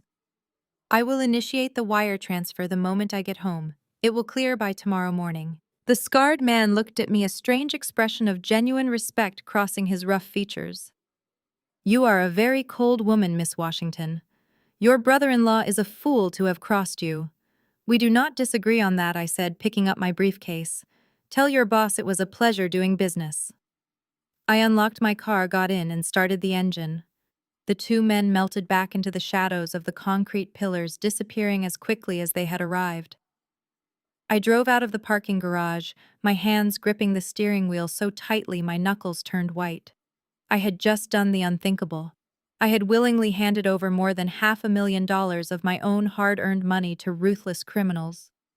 But as I glanced at the manila envelope resting on my passenger seat, a dangerous smile spread across my face. I had not paid off Preston's debt to save him. I had purchased the debt to own him. Legally on paper, Preston Sterling now owed me $3.2 million. I was his sole creditor. I held the absolute power to demand immediate repayment, to seize his assets, and to completely destroy him in civil court the moment the criminal courts were done with him. He had tried to lock me out of my own family, but I had just bought the keys to his entire existence. I pulled into the secure parking garage of my penthouse building, the adrenaline finally beginning to recede, leaving behind a sharp, focused clarity. I rode the private elevator up to my unit, locked the heavy deadbolts behind me, and walked into my kitchen to pour a glass of water. I picked up my phone from the counter. I had 5 new notifications. 4 were missed calls from my mother. The 5th was an alert from Instagram. Jasmine is live right now. I tapped the notification, curious to see what kind of fabricated reality my sister was spinning on a Tuesday night. The screen loaded, revealing Jasmine and Preston sitting on the plush white sofa in their lavish living room. The room was decorated with massive bouquets of pink and blue hydrangeas. Jasmine was glowing, wearing a designer maternity dress, her hand resting delicately on her stomach. Preston sat beside her, his arm wrapped around her shoulders, playing the role of the loving, protective patriarch to absolute perfection. "Hey, everyone!" Jasmine squealed into the camera, reading the comments flooding the screen. "Thank you all so much for tuning in. We have some incredibly exciting news to share with our favorite people." Preston leaned in, kissing her cheek. "Tell them, babe." "We are officially expecting baby number 2, Jasmine announced, holding up a strip of ultrasound photos. "Harper is going to be a big sister. We are so overwhelmingly blessed. God has been so good to us this year." A fresh wave of congratulatory comments rolled up the screen. I watched silently, feeling a twinge of pity for the unborn child being brought into a house built on fraud and impending federal indictments. But Jasmine was not finished. "And because we are expanding our family, we have been thinking a lot about legacy." Jasmine continued, her tone shifting to sound profound and businesslike. "Preston's tech company is launching a massive new phase next month, and we wanted to keep the success within the family. So we are so proud to announce that my amazing mother Valerie has officially come on board as a primary angel investor." My stomach dropped. Preston nodded solemnly at the camera. "That is right. Valerie believes in my vision so much that she actually took out a second mortgage on the family home to invest directly into the startup. It is truly humbling to have a mother-in-law who supports us so fiercely.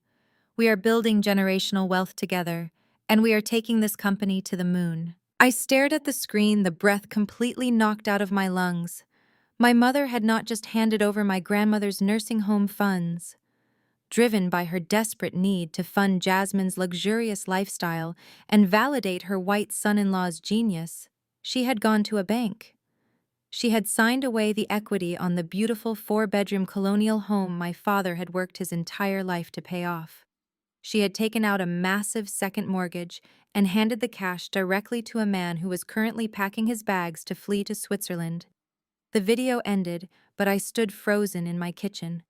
The magnitude of my mother's absolute financial suicide echoed in my mind.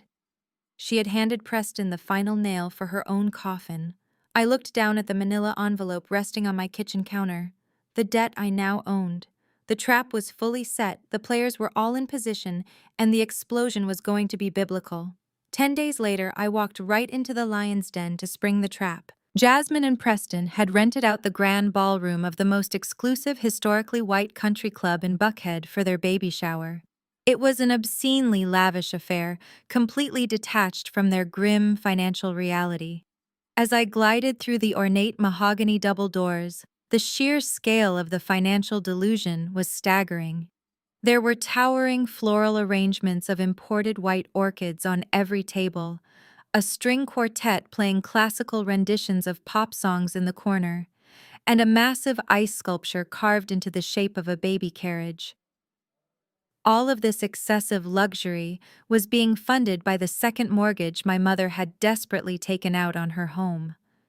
She was literally paying for her own eventual bankruptcy so my sister could sip sparkling cider and pretend to be royalty.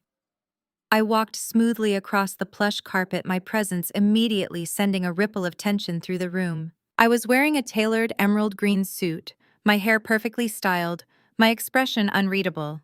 I did not belong here and they knew it. The guest list was overwhelmingly composed of Preston's wealthy white friends, venture capitalists, and country club socialites. My mother and a few of her church friends were the only other black faces in the room, clustered together near the dessert table. When Jasmine spotted me, her jaw dropped. She immediately grabbed Preston's arm, her perfectly manicured nails digging into his expensive linen jacket. She whispered something frantic into his ear. Preston turned his eyes, locking onto me. For a fraction of a second, I saw a flash of genuine panic cross his face. But Preston was a narcissist, and narcissists cannot resist an audience. Instead of calling security or pulling me aside privately, he saw an opportunity. Surrounded by his affluent peers, he felt invincible. He decided to use the crowd to publicly humiliate me and force my hand. Preston picked up a crystal champagne flute and tapped it with a silver spoon. The sharp, high-ringing sound echoed through the ballroom, bringing the low hum of conversation to an immediate halt.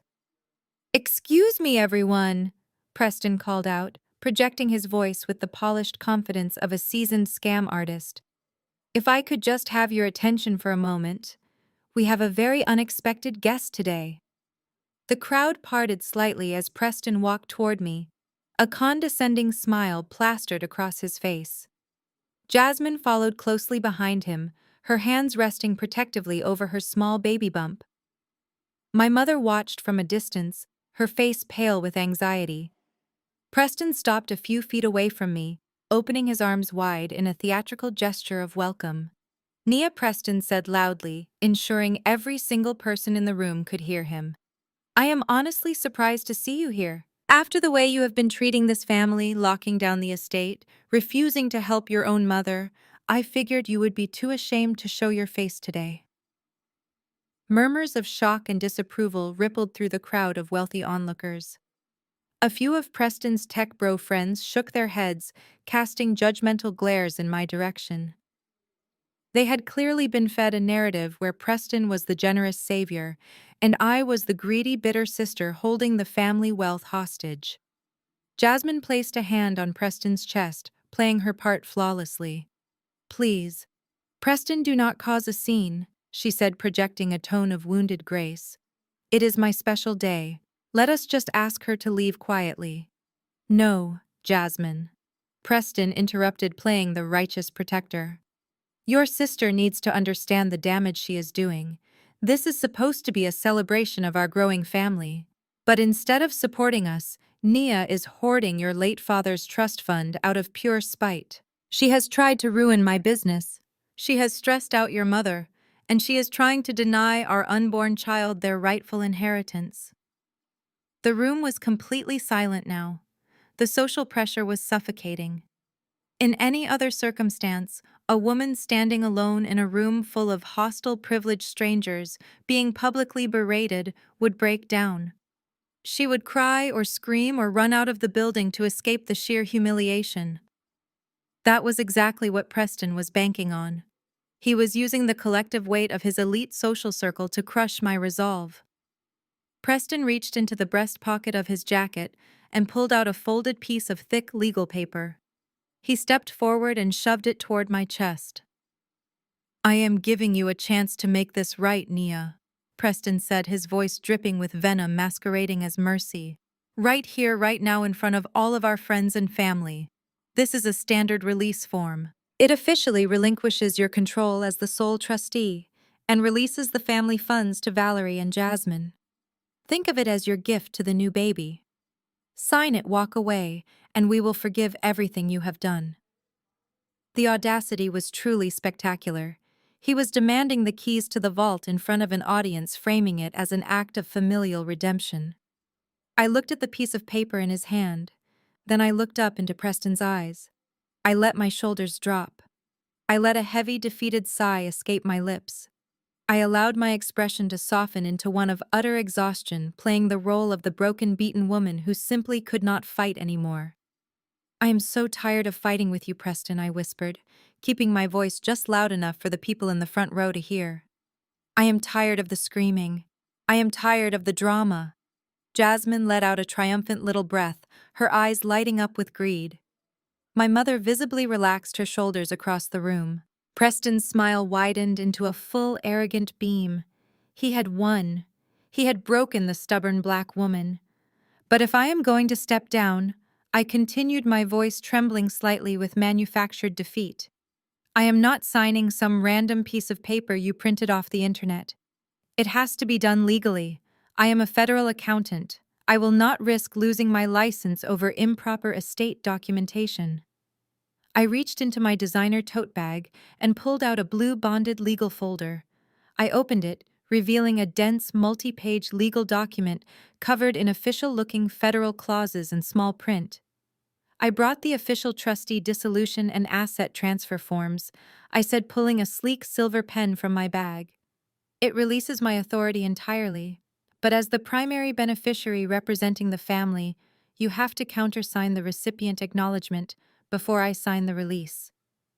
Preston did not even hesitate, the promise of millions of dollars blinding his judgment completely. He snatched the silver pen from my hand. He did not ask to read the fine print. He did not ask to consult his lawyer. He simply laid the document flat against the edge of a nearby high-top cocktail table. I stepped up right next to him. I placed my left hand flat over the top quarter of the document, resting my palm directly over the bold header, pretending to steady the paper for him as he wrote. "Sign right there on the bottom line," I instructed softly, pointing to the designated signature block. Preston eagerly scribbled his signature across the bottom of the page, pressing so hard the ink almost bled through the thick paper. He stood up, handed me the pen, and gestured grandly to the document. "Your turn, Nia," he gloated. I took the pen. I did not sign the document.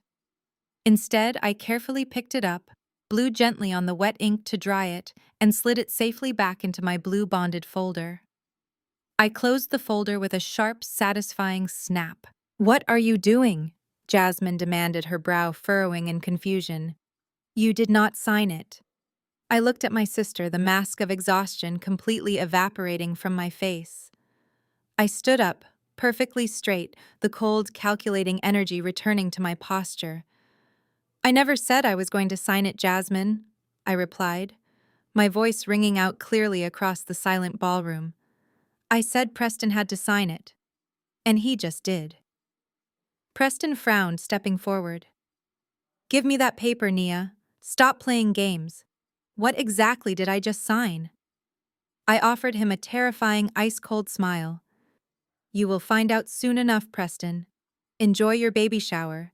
It is going to be the last party you ever host." I turned on my heel and walked out of the ballroom. Nobody tried to stop me. The crowd parted like the Red Sea, staring in stunned silence as I marched out the mahogany doors and into the crisp afternoon air. I got into my car, placed the blue folder on the passenger seat, and let out a deep, genuine laugh. The next morning, precisely at 9 o'clock, Preston Sterling stormed into the executive offices of Chase Bank in downtown Atlanta. He was completely out of his mind with panic and rage. He had spent the entire night trying to convince himself that my little stunt at the country club was just an empty threat, a desperate final flex from a sister who had lost. Preston bypassed the receptionist and shoved his way into the office of the senior branch manager, a man who had been handling the Sterling business accounts for years. "My line of credit," Preston demanded, slamming his hands down on the manager's desk. I need it unlocked right now. My sister-in-law is playing games with the trust, but I am the legal beneficiary now. The branch manager, a stern man with silver hair, looked at Preston with a mixture of pity and extreme concern. Mr. Sterling, please sit down.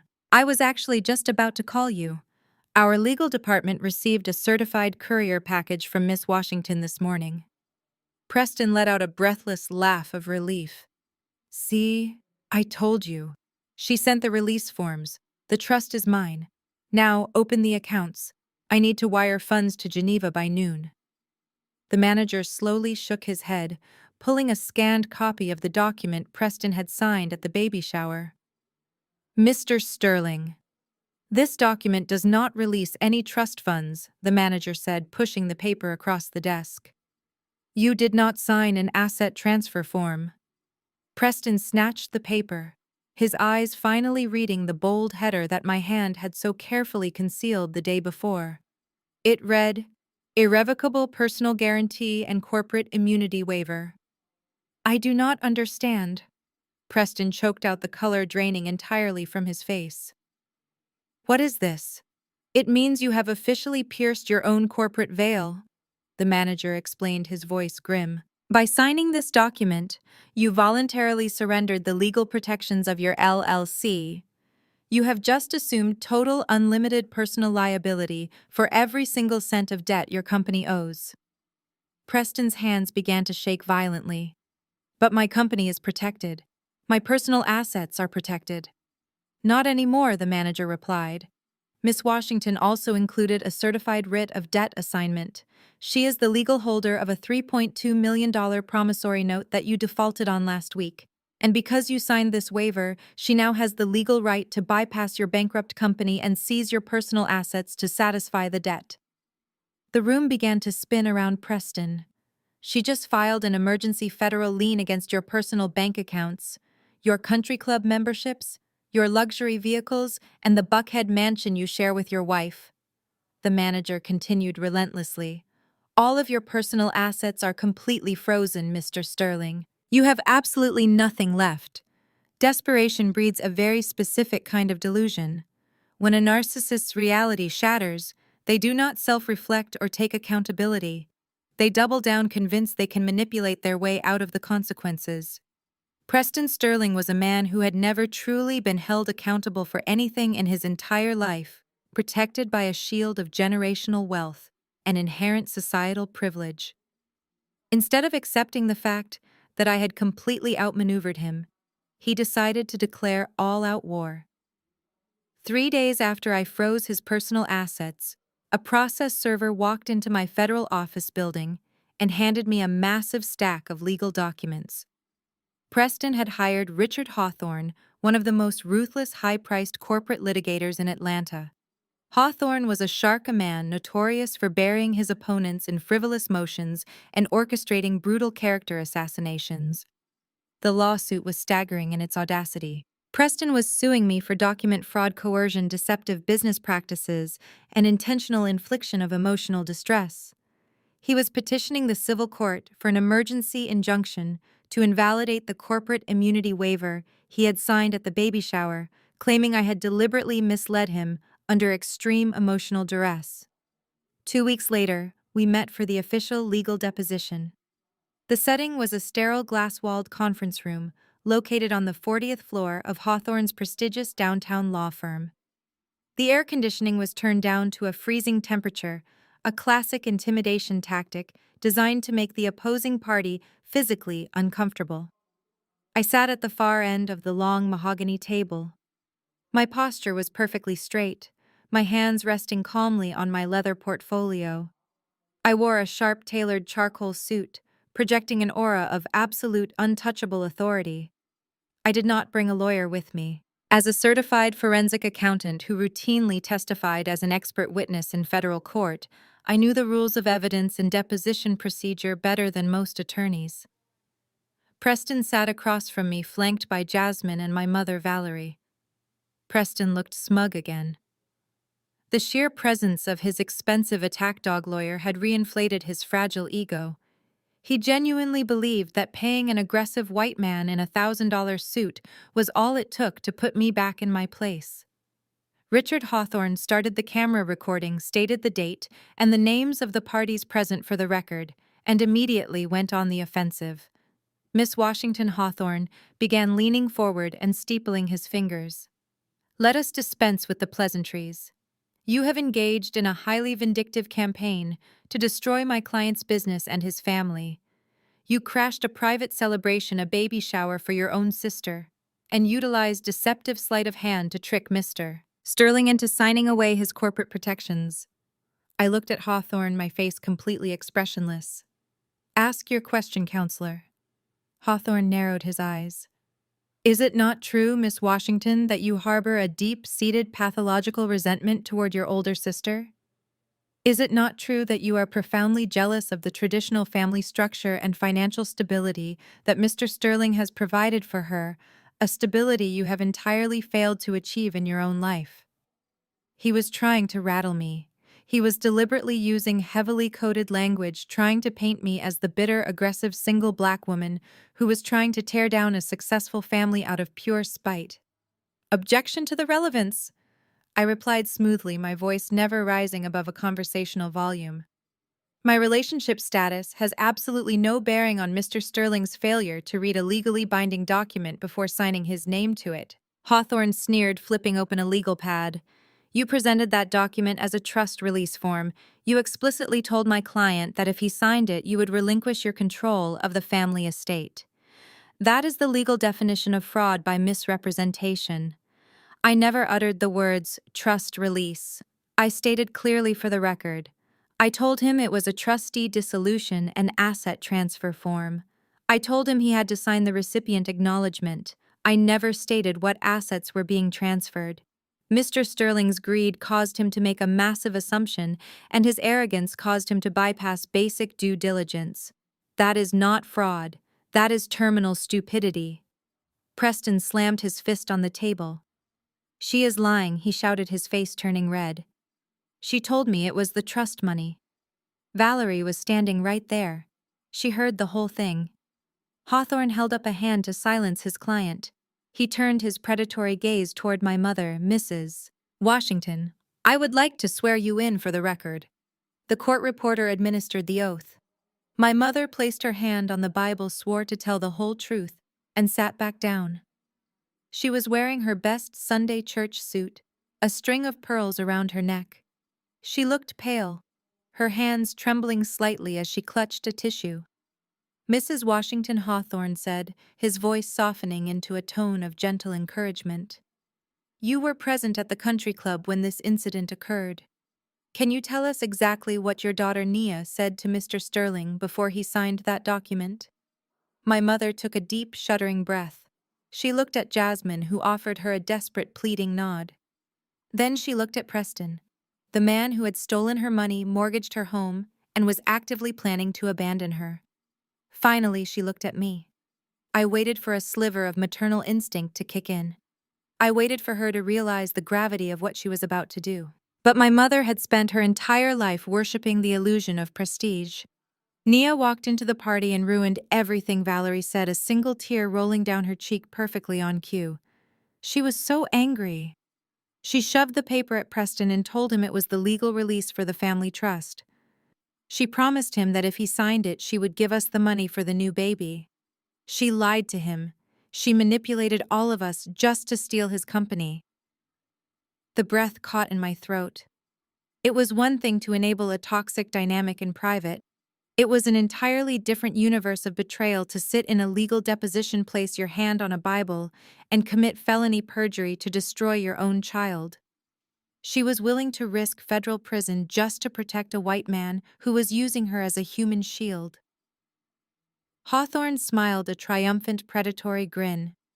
Let the record show that the witness confirms the plaintiff's account of blatant misrepresentation. Thank you, Mrs. Washington. I think we have everything we need to take this to a judge and have Miss Washington stripped of her assets and her federal license. I sat perfectly still for a long moment. The room was suffocatingly quiet, save for the sound of my mother's manufactured sniffles. I slowly leaned forward, resting my forearms on the mahogany table. I looked directly into my mother's eyes. "Mother," I said, my voice dropping to a low, dangerous register. "Do you understand that you are currently under oath in a federal proceeding? Do you understand that committing perjury carries a penalty of up to 5 years in federal prison? Why are you doing this? Why are you lying to protect a man who is actively bankrupting you?" Valerie's head snapped up. The sorrowful grandmother routine vanished in an instant, replaced by a flash of pure, unadulterated venom. She leaned across the table, her face contorted with rage, entirely forgetting the camera recording her every word. "Because you are a disgrace to this family!" Valerie screamed, her voice echoing violently off the glass walls. "You have always been difficult. You have always been impossible to love.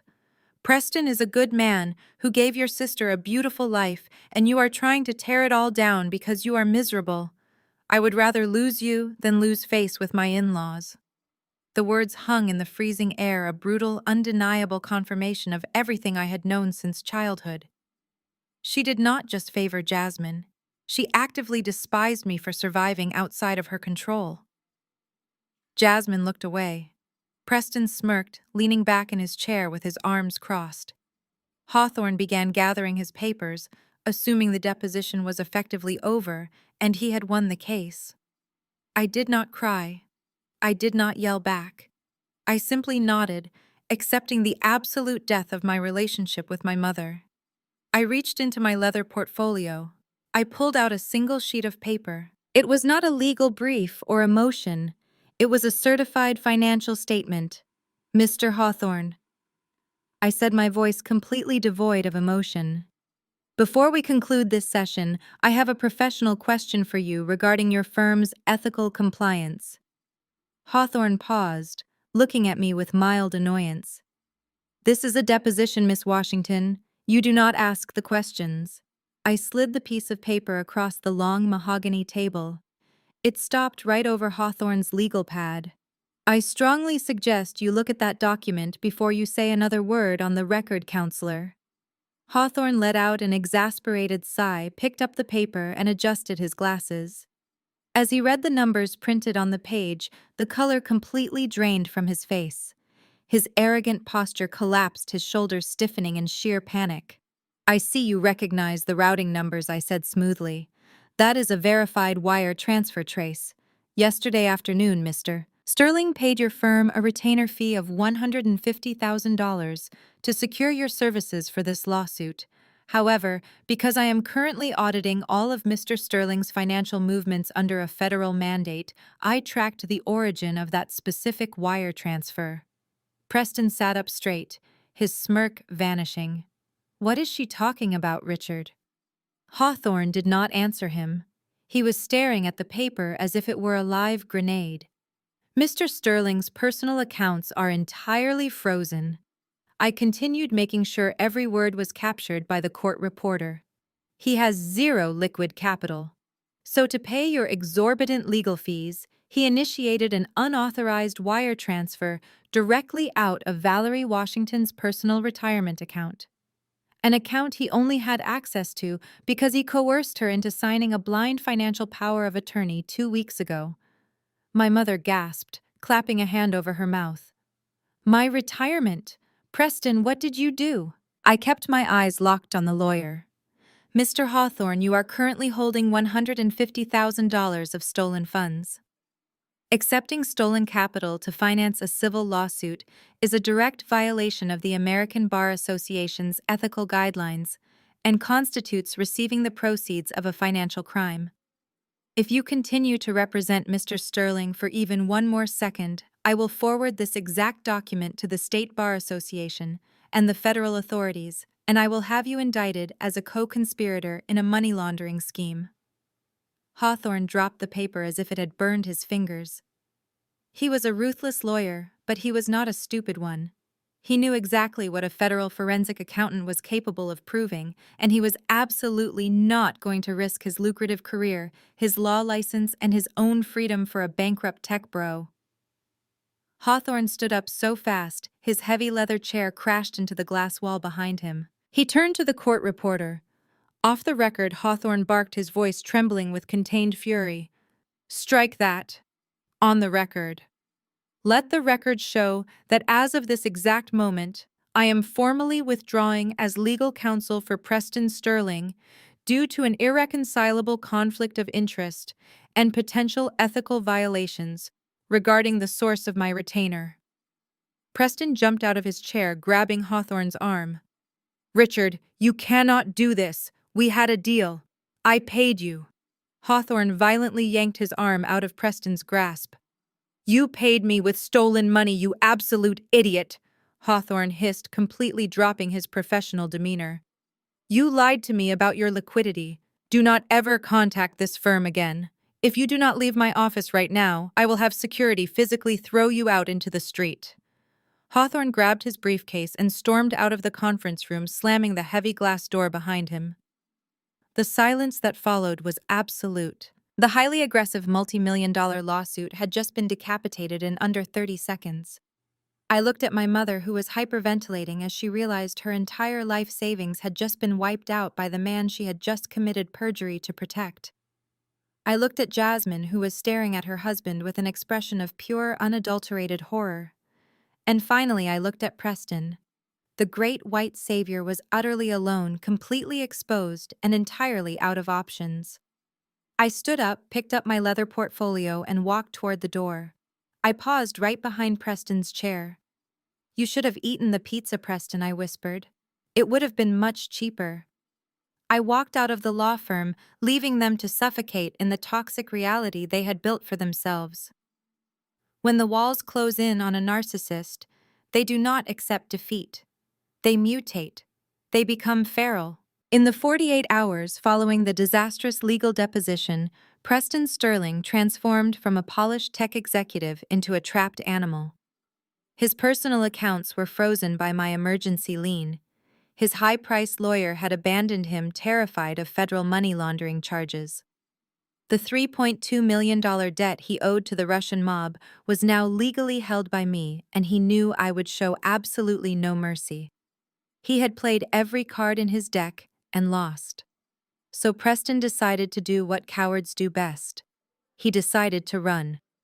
But running requires liquid cash, and Preston was completely tapped out. That is when his sociopathy reached its absolute peak.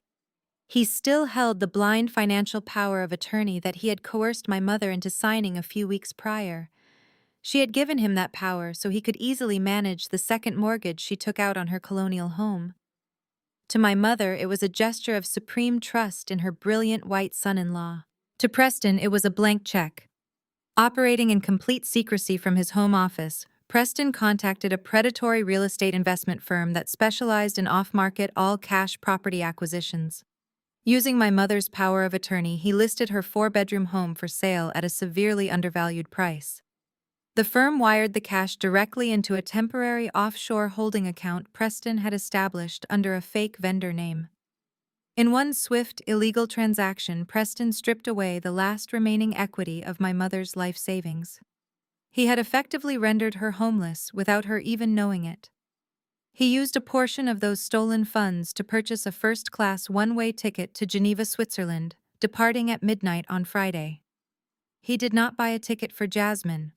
He did not buy a ticket for his 8-year-old daughter, Harper. He was going to abandon his pregnant wife to face the FBI, the IRS, and the crushing debt all on her own. It was a Thursday afternoon when the carefully constructed illusion of Jasmine's perfect life finally shattered. Jasmine was in her second trimester, riding high on the adrenaline of her lavish country club baby shower. She was in full nesting mode. My mother had driven over to the Buckhead mansion that afternoon to help Jasmine sort through boxes of designer baby clothes. While my mother was downstairs making tea, Jasmine walked into Preston's mahogany-paneled home office to look for a specific credit card to order a custom crib. Preston had stepped out to meet with a black market courier to secure a fake passport, leaving his secure laptop open on his massive oak desk. Jasmine sat down in his leather chair, tapping the trackpad to wake the screen. She expected to see spreadsheets for his tech startup. Instead, she was greeted by a digital confirmation receipt from an international airline. Passenger, Preston Sterling. Departure, Atlanta Hartsfield Jackson. Destination, Geneva, Switzerland. One way. Jasmine frowned, her manicured fingers scrolling down the screen. There was no return flight. There were no additional passengers listed. Below the flight confirmation was a minimized PDF document. Jasmine clicked it. It was the finalized bill of sale for my mother's house, complete with Valerie Washington's forged digital signature transferring ownership to an anonymous LLC. Jasmine stared at the glowing screen, her mind desperately trying to rationalize the horrific truth staring back at her. She thought it was a mistake, a business trip he had forgotten to mention, a real estate investment for her mother's benefit. She was so deeply programmed to believe in Preston's infallibility that her brain rejected the glaring evidence of his betrayal. The heavy oak door of the office swung open. Preston walked in carrying a sleek black leather duffel bag. When he saw Jasmine sitting at his desk, staring at his laptop, the color drained from his face. "What are you doing in here?" Preston demanded, his voice sharp and defensive. He quickly strode across the room and slammed the laptop shut, nearly catching Jasmine's fingers in the hinge. Jasmine looked up at him, her eyes wide with confusion. "Preston, what is that flight? Why do you have a one-way ticket to Switzerland? And what is that document about my mother's house? Did you sell her house?" Preston gripped the edge of the desk, his knuckles turning white. His mind raced, searching for another lie, another manipulation to pacify her. But the time for lying had run out. His flight was leaving in less than 36 hours. The facade was crumbling, and the sheer exhaustion of maintaining his fake empire finally broke him. "I have to leave on a business trip," Jasmine Preston said coldly, grabbing a stack of files from his desk and shoving them into his duffel bag. "The startup is expanding to Europe. I needed capital to secure the international licenses, so I liquidated your mother's property. It is just business." Jasmine stood up, her pregnancy hormones and rising panic clashing violently. "Just business. You sold my mother's home without telling her. You are leaving the country without us. Preston, what is going on? Nia froze your accounts. You are acting crazy. You need to talk to me." She reached out and grabbed his arm, her grip desperate and tight. Preston looked down at her hand, and then he looked into her face. The mask of the loving, progressive, protective husband completely dissolved. What remained was a cornered, arrogant man who deeply resented the family he had used as stepping stones. "Let go of me!" Preston hissed, his voice dripping with pure venom. "No," Jasmine cried, tears welling in her eyes. "You are not leaving until you explain this to me. You are my husband. We are having a baby." Preston yanked his arm free with such force that Jasmine stumbled backward. He glared at her, his blue eyes cold and lifeless. "I am leaving because this entire family is a sinking ship," Preston sneered, advancing on her until she was backed against the heavy bookshelves. "You really think I wanted this? You really think I wanted to spend the rest of my life playing house with a clueless minority gold digger?"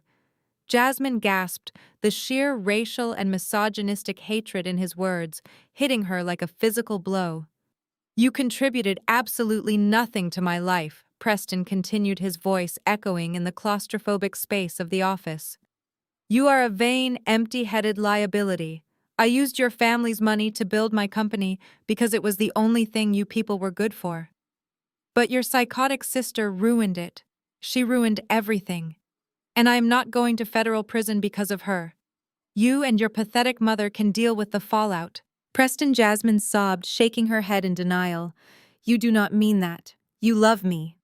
She reached out for him again, a pathetic, desperate attempt to cling to the fantasy she had dedicated her life to protecting. Preston did not just push her away this time. His rage boiled over into physical violence. He raised his hand and struck Jasmine hard across the face.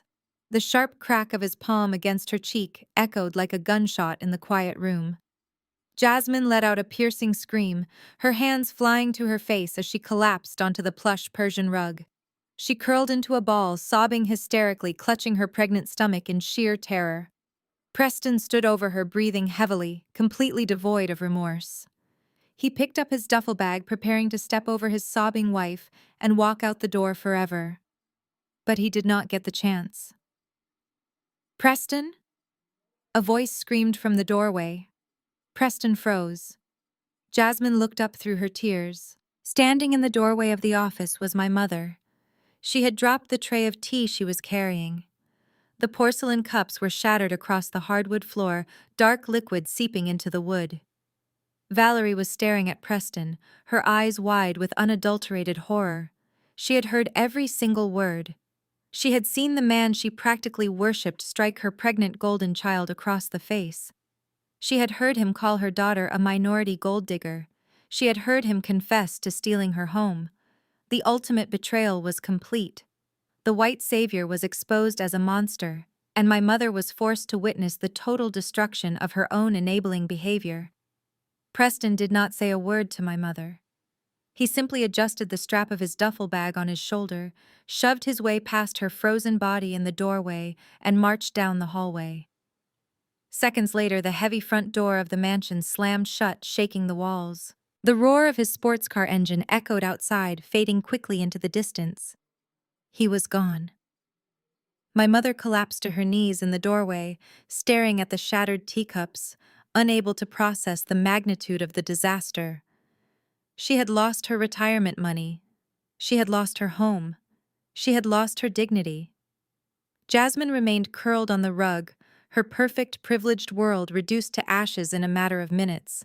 The man she had used to taunt me, the man she had allowed to disrespect me at dinner tables and family gatherings, had just discarded her like trash. Slowly, Jasmine reached into the pocket of her designer tracksuit with trembling hands. She pulled out her phone. Her vision was blurred with tears, her cheek throbbing with intense pain. She scrolled through her contacts, bypassing the friends she had tried so hard to impress at the baby shower. They could not help her now. There was only one person on Earth who had the power, the money, and the absolute competence to navigate the catastrophe Preston had just unleashed. I was sitting at my kitchen island reviewing the final federal indictment paperwork for Agent Miller when my phone vibrated on the marble counter. I looked at the caller ID. It was Jasmine. I let it ring 3 times before I calmly picked it up and pressed accept. I did not say hello. I just listened. Through the speaker, I heard the sound of uncontrollable, hyperventilating sobs. It was the sound of a woman whose entire reality had just been violently ripped away. Nia Jasmine choked out, her voice raw and broken. "Nia, please. He hit me. He is gone. He sold Mom's house. We have nothing. Please, Nia. I am begging you. Unlock the trust. You have to save us. Please do not let my baby be homeless." I listened to her beg. I listened to the golden child finally understand what it felt like to be entirely helpless. The hook was set, and the final stage of my retribution was ready to begin. I listened to the sound of my sister weeping into the receiver. For 28 years, Jasmine had lived a life completely insulated from consequence. She had been the golden child shielded by our mother's obsessive favoritism and propped up by the illusion of her husband's success. Now that illusion had shattered so violently that she was left gasping for air. "Jasmine," I said, my voice completely devoid of the panic she was radiating. "Stop crying and listen to me. Where is Preston right now? He just left." Jasmine sobbed, her breath hitching. "He took his bags. He is going to the airport. Nia, he sold Mom's house. He called me a gold digger. He hit me." I heard a low, wretched wail in the background. It was my mother. The reality of her total financial and social ruin had finally crushed her. The woman who had sworn under oath that I was a monster, the woman who had handed her retirement and her home to a fraud, was now wailing on the floor of a mansion that she no longer owned. "Call him," I commanded softly. "What?" Jasmine gasped. "Nia, he will not answer. He hates us. Put him on a 3-way conference call right now, Jasmine," I said, injecting a tone of desperate urgency into my voice. "If he gets on that plane, the money is gone forever, and you and Mom will be sleeping on the street by Monday. Call him. Tell him I am on the line." Tell him I am ready to surrender the trust." There was a frantic shuffling sound on the other end. Jasmine was desperate enough to do exactly what I said without questioning the logic. I heard the distinct beep of the call merging. The line rang once, twice, 3 times. "What do you want?" Jasmine Preston barked. His voice was muffled, competing with the roar of his sports car engine. "I told you we are done. Call your lawyers." "Preston, wait!" Jasmine cried out, her voice cracking. "Naya is on the line. She wants to talk to you. Please do not hang up." There was a heavy pause. The sound of the engine seemed to idle slightly. "Why the hell would I want to talk to Nia?" Preston sneered. "She is the reason this entire family is bankrupt. I am done dealing with her psychotic games." "Preston, it is Nia," I said. I pitched my voice slightly higher, allowing a tremor of manufactured defeat to bleed into my words. "I heard what you did. I know about the house. I know about the flight to Geneva." So what? Preston shot back, his arrogance returning in full force. "You cannot stop me, Nia. Your little federal lien only froze my domestic accounts. You cannot touch me once I am in Swiss airspace. You played a good game, but I still won. I liquidated the house. I have the cash. You do not have enough cash to cover the $3.2 million debt you owe to the Russian mob," I reminded him gently. "And you definitely do not have enough to start a new life in Geneva once the FBI flags your passport." The silence on the line was thick and heavy. I had hit the exact nerve I was aiming for. "But I can make all of this go away," I continued, my voice breaking perfectly. "You win, Preston. You completely destroyed them, and I cannot fix it. Jasmine is pregnant. My mother is sobbing on the floor. I cannot let my pregnant sister and my elderly mother be thrown out onto the street because of my pride. I am done fighting you." A low, cruel chuckle rumbled through the phone. It was the sound of a narcissist whose ego had just been stroked to absolute completion.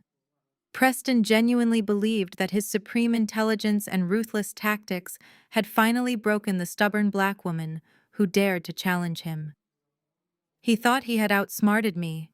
"So what are you offering?" Nia Preston asked, his tone dripping with condescension. "An apology. Because an apology is not going to cut it anymore." "I am offering you $2 million, I said flatly. "Liquid capital. I will initiate an emergency federal wire transfer from the primary estate trust directly into your corporate holding account. $2 million cleared instantly. You can pay off the Russians. You can keep the money from my mother's house. You can go to Switzerland and never look back. Just leave Jasmine the Buckhead mansion and sign the divorce papers." Jasmine let out a sharp gasp. "Nia, no. That is Dad's money." "Shut up," Jasmine Preston snapped. Then his voice smoothed out, returning to the polished, persuasive tone of the tech CEO he pretended to be. $2 million. You are finally willing to unlock the trust. I am willing to buy your permanent absence from our lives," I replied, staring out the window of my penthouse at the darkening Atlanta skyline. "But you have to agree to the transfer right now before I change my mind. Log into your corporate banking portal." I heard the sound of tires screeching slightly as Preston abruptly pulled his sports car over to the side of the highway. He was not going to let $2 million slip through his fingers. He was greedy, and greed makes people blind to the most obvious traps. "I am logging in," Preston said, his breathing shallow with excitement. "Send the wire." I walked over to my kitchen island and sat down on a leather bar stool. I opened my secure federal laptop, but I did not log into the Washington Estate Trust portal. I opened a highly encrypted proprietary software program utilized exclusively by the Federal Bureau of Investigation's White-Collar Crime Division. Earlier that week, Agent Miller and I had anticipated Preston's flight risk. We knew that freezing his assets would make him desperate, but we needed concrete, irrefutable proof of his international money laundering network to secure a federal indictment that would guarantee a decades-long prison sentence. We needed to catch him moving stolen capital across international borders in real time. So Agent Miller authorized the creation of a honeypot. In cybersecurity and federal investigations, a honeypot is a trap. It is a fabricated vulnerability designed to attract criminals, allowing investigators to monitor their methods and gather airtight evidence. The account I was currently accessing was funded by the United States Treasury. It was loaded with exactly $2 million of government capital, entirely rigged with federal tracking protocols. Every single cent was digitally marked. I typed Preston's corporate routing numbers into the transfer field. "I am initiating the transfer now," I said, my voice steady. I hit the enter key. On the other end of the line, I could hear Preston tapping furiously on his steering wheel. 10 seconds later, a sharp ding echoed through the phone. "Got it!" Preston cheered, unable to contain his absolute glee. $2 million. Cleared and available. I have to admit, Nia, I did not think you had it in you to actually surrender. I thought you would let them rot. Preston. "Please," Jasmine whimpered. "Please do not do this. We are your family." "You were a stepping stone," Jasmine Preston replied coldly. "And Nia, you are just a pathetic accountant who finally realized she was entirely out of her depth. Thanks for the cash. Consider this my official resignation from this toxic family." "Wait, Preston," I said, keeping him on the line for just a few more crucial seconds. "The agreement was that you leave the house to Jasmine. You need to keep the money in that corporate account to pay off the mortgage lenders. Do not move those funds." Preston let out a booming, arrogant laugh. "You really are stupid, Naya. You think I am going to leave a dime in this country. I am wiring this entire $2 million directly to my private account in Geneva right now. The Russians can deal with you. The bank can foreclose on Jasmine. I am out." I heard the rapid clicking of his keyboard. He was doing exactly what I needed him to do. He was taking the bait. He was executing the international wire transfer himself, completely establishing mens rea, the criminal intent required for a federal conviction. "Done," Preston boasted. "The money is gone, Nia. It is sitting safely in Switzerland, untouchable by your little federal liens. Enjoy cleaning up the mess I left behind." He hung up the phone. The line went dead, leaving only the sound of Jasmine's quiet, broken weeping. My mother was completely silent in the background. They both believed that I had just surrendered our father's legacy, that Preston had won the ultimate victory, and that they were completely ruined. I slowly lowered my phone from my ear and placed it on the marble counter. I stared at the glowing screen of my federal laptop. A green tracking bar appeared on the monitor, tracing the digital path of the $2 million as it rocketed from Preston's domestic account across the Atlantic Ocean, hitting the servers in Geneva. An extreme lethal smile spread across my face. My reflection in the dark window pane showed a woman who had just executed the perfect financial assassination. Preston thought he had outsmarted me. Jasmine and Valerie thought I had bowed to family pressure, fulfilling my assigned role as the dutiful self-sacrificing black woman who cleans up the messes of her privileged relatives. They thought the money was gone. They had absolutely no idea that $2 million did not belong to my father. It did not belong to the trust. It belonged to the federal government of the United States. And by deliberately routing those specific tracked government funds to an offshore, unregulated Swiss bank account in an attempt to hide assets and evade domestic creditors.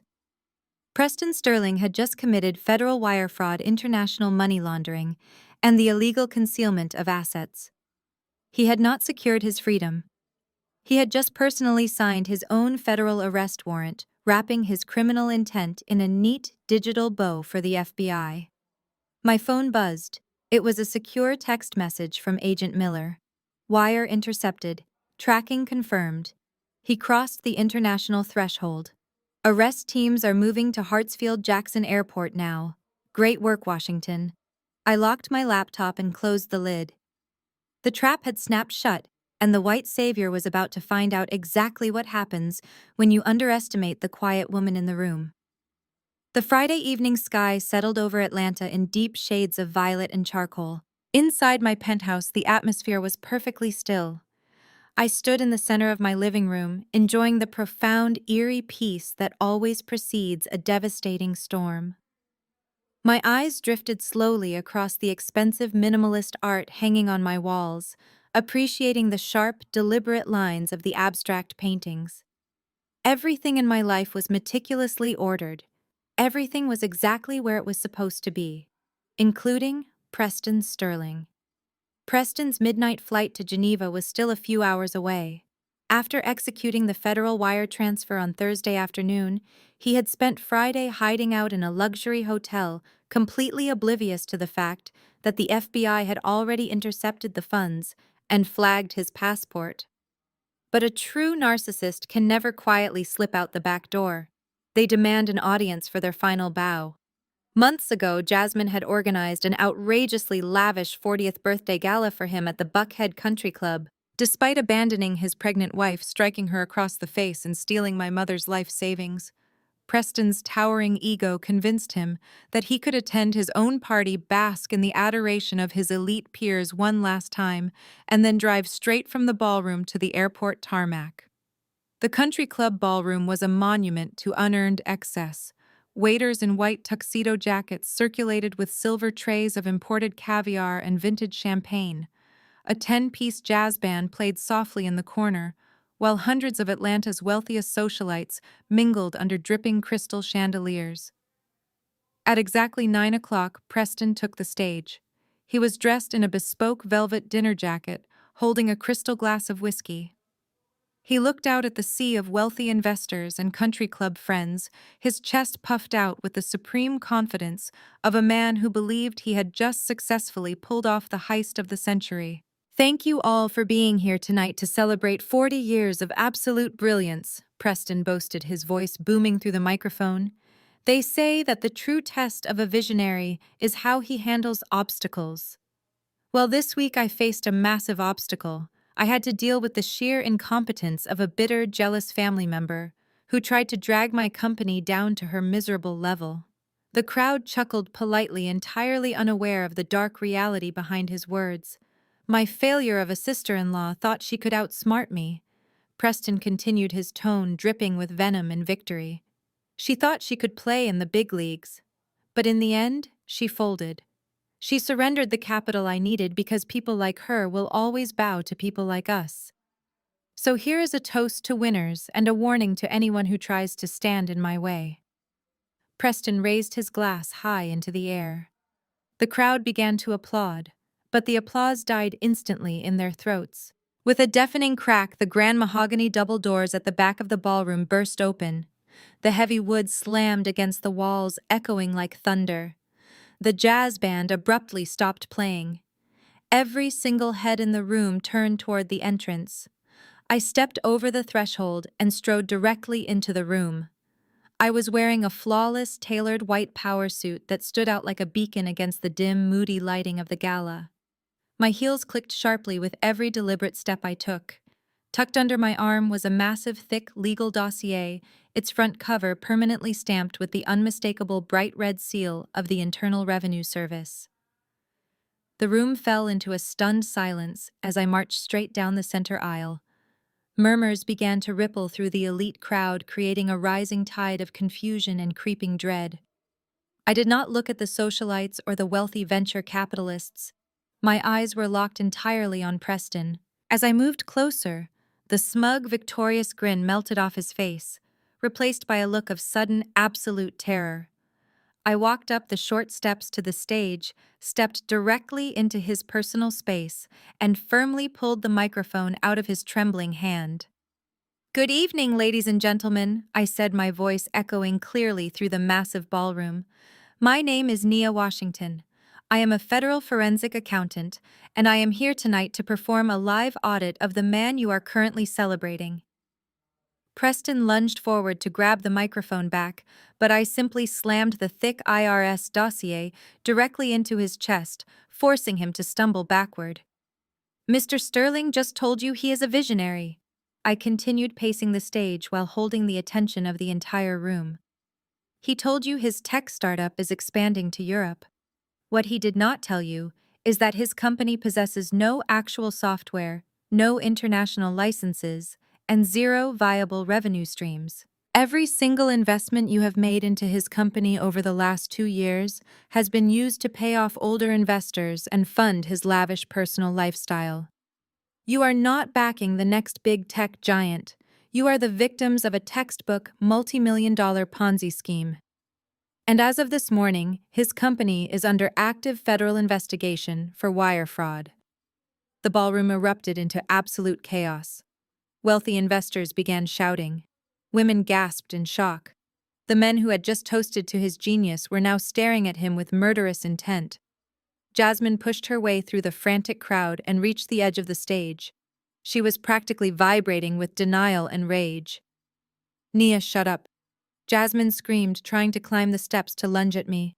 "You are lying. You are just trying to ruin him because you are jealous." I looked down at my sister, feeling absolutely no pity. I reached into my pocket, pulled out my secure federal phone, and connected it directly to the ballroom Bluetooth sound system. When Jasmine called me begging for help yesterday, she did not realize I already had full administrative access to their smart home security cameras to monitor his movements. I pressed play. Preston's voice boomed out of the massive speakers, crisp and undeniably clear. "You are a vain, empty-headed liability. I used your family money to build my company because it was the only thing you people were good for. You really think I wanted to spend the rest of my life playing house with a clueless minority gold digger?" The audio cut off. The silence that followed was heavy and violent. Jasmine froze on the steps, the last shred of her delusion instantly evaporating. The wealthy white investors stared at Preston in sheer disgust. The grand illusion of the benevolent white savior had been completely and publicly shattered. He was not a savior. He was a racist, predatory parasite who had stolen from everyone in the room. Preston realized his entire world had just collapsed. He dropped his crystal glass. It shattered on the stage, sending whiskey and glass flying across the polished wood.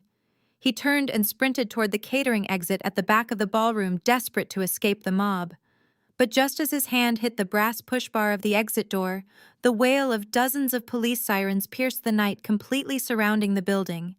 The heavy brass doors swung inward with brutal force before Preston could even push them open. A dozen federal agents wearing dark tactical jackets stormed into the ballroom. Agent Miller led the charge, his federal badge gleaming under the crystal chandeliers. Preston stumbled backward, his hands raised in a pathetic, trembling gesture of surrender. Two agents grabbed his arms, spinning him around and slamming him against the polished mahogany wall. The sharp metallic click of handcuffs echoed through the silent room, a sound louder than any applause he had received that night. "Preston Sterling, you are under arrest for federal wire fraud, international money laundering, and the illegal concealment of assets." Agent Miller announced, his voice carrying absolute authority over the terrified crowd.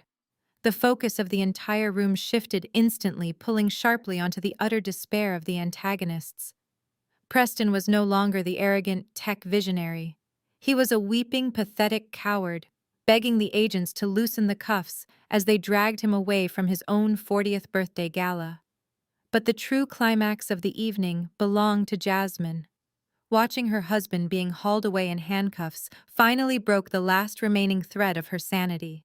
She pushed past the shocked investors and marched right up to me, her face smeared with mascara and pure, unadulterated rage. She was shaking violently, clutching her designer maternity dress as if it were an impenetrable suit of armor.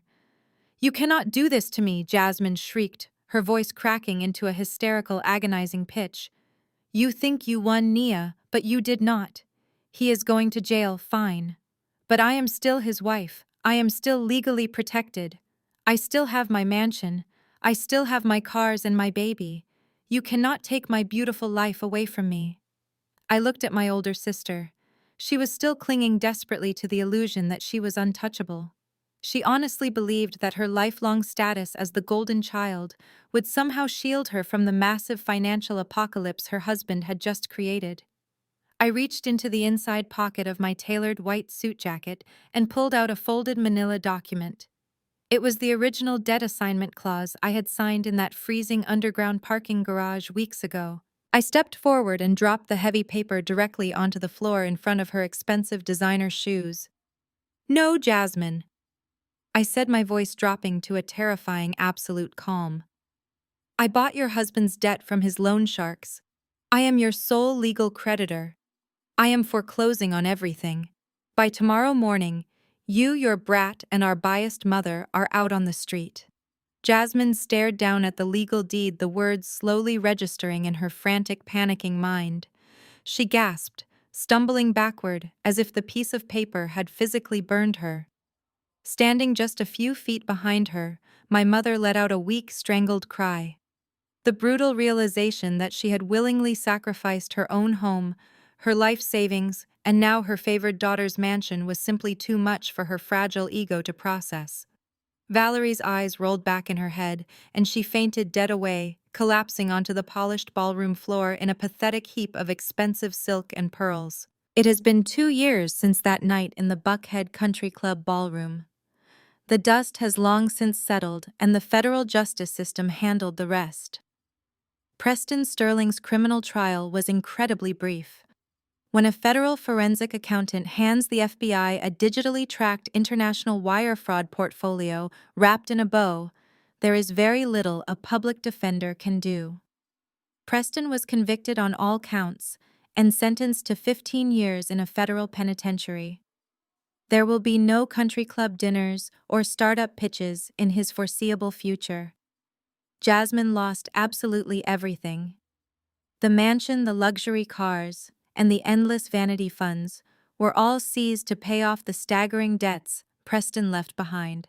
Stripped of her fake royalty status, my sister was forced to file for total bankruptcy. The woman who used to sneer at people who did not wear designer labels now works grueling double shifts as a waitress at a local chain diner, just to afford basic rent for a small apartment.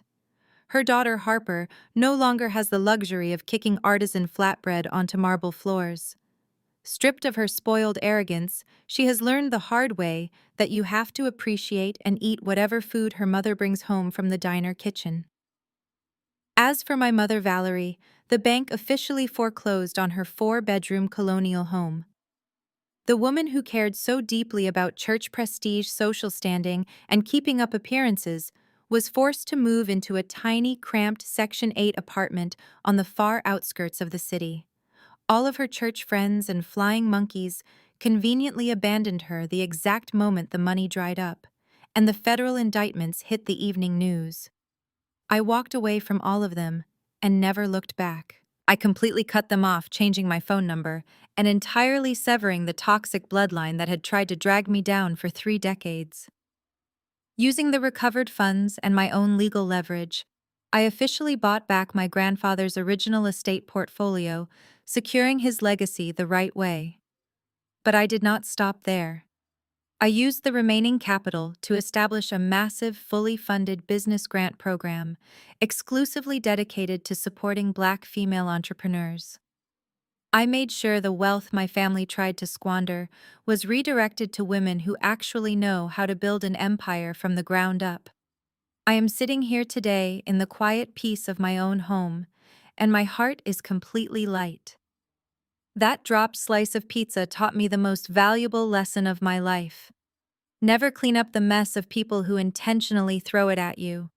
Have you ever had to cut off your own toxic bloodlines to protect your peace? Let me know your story in the comments.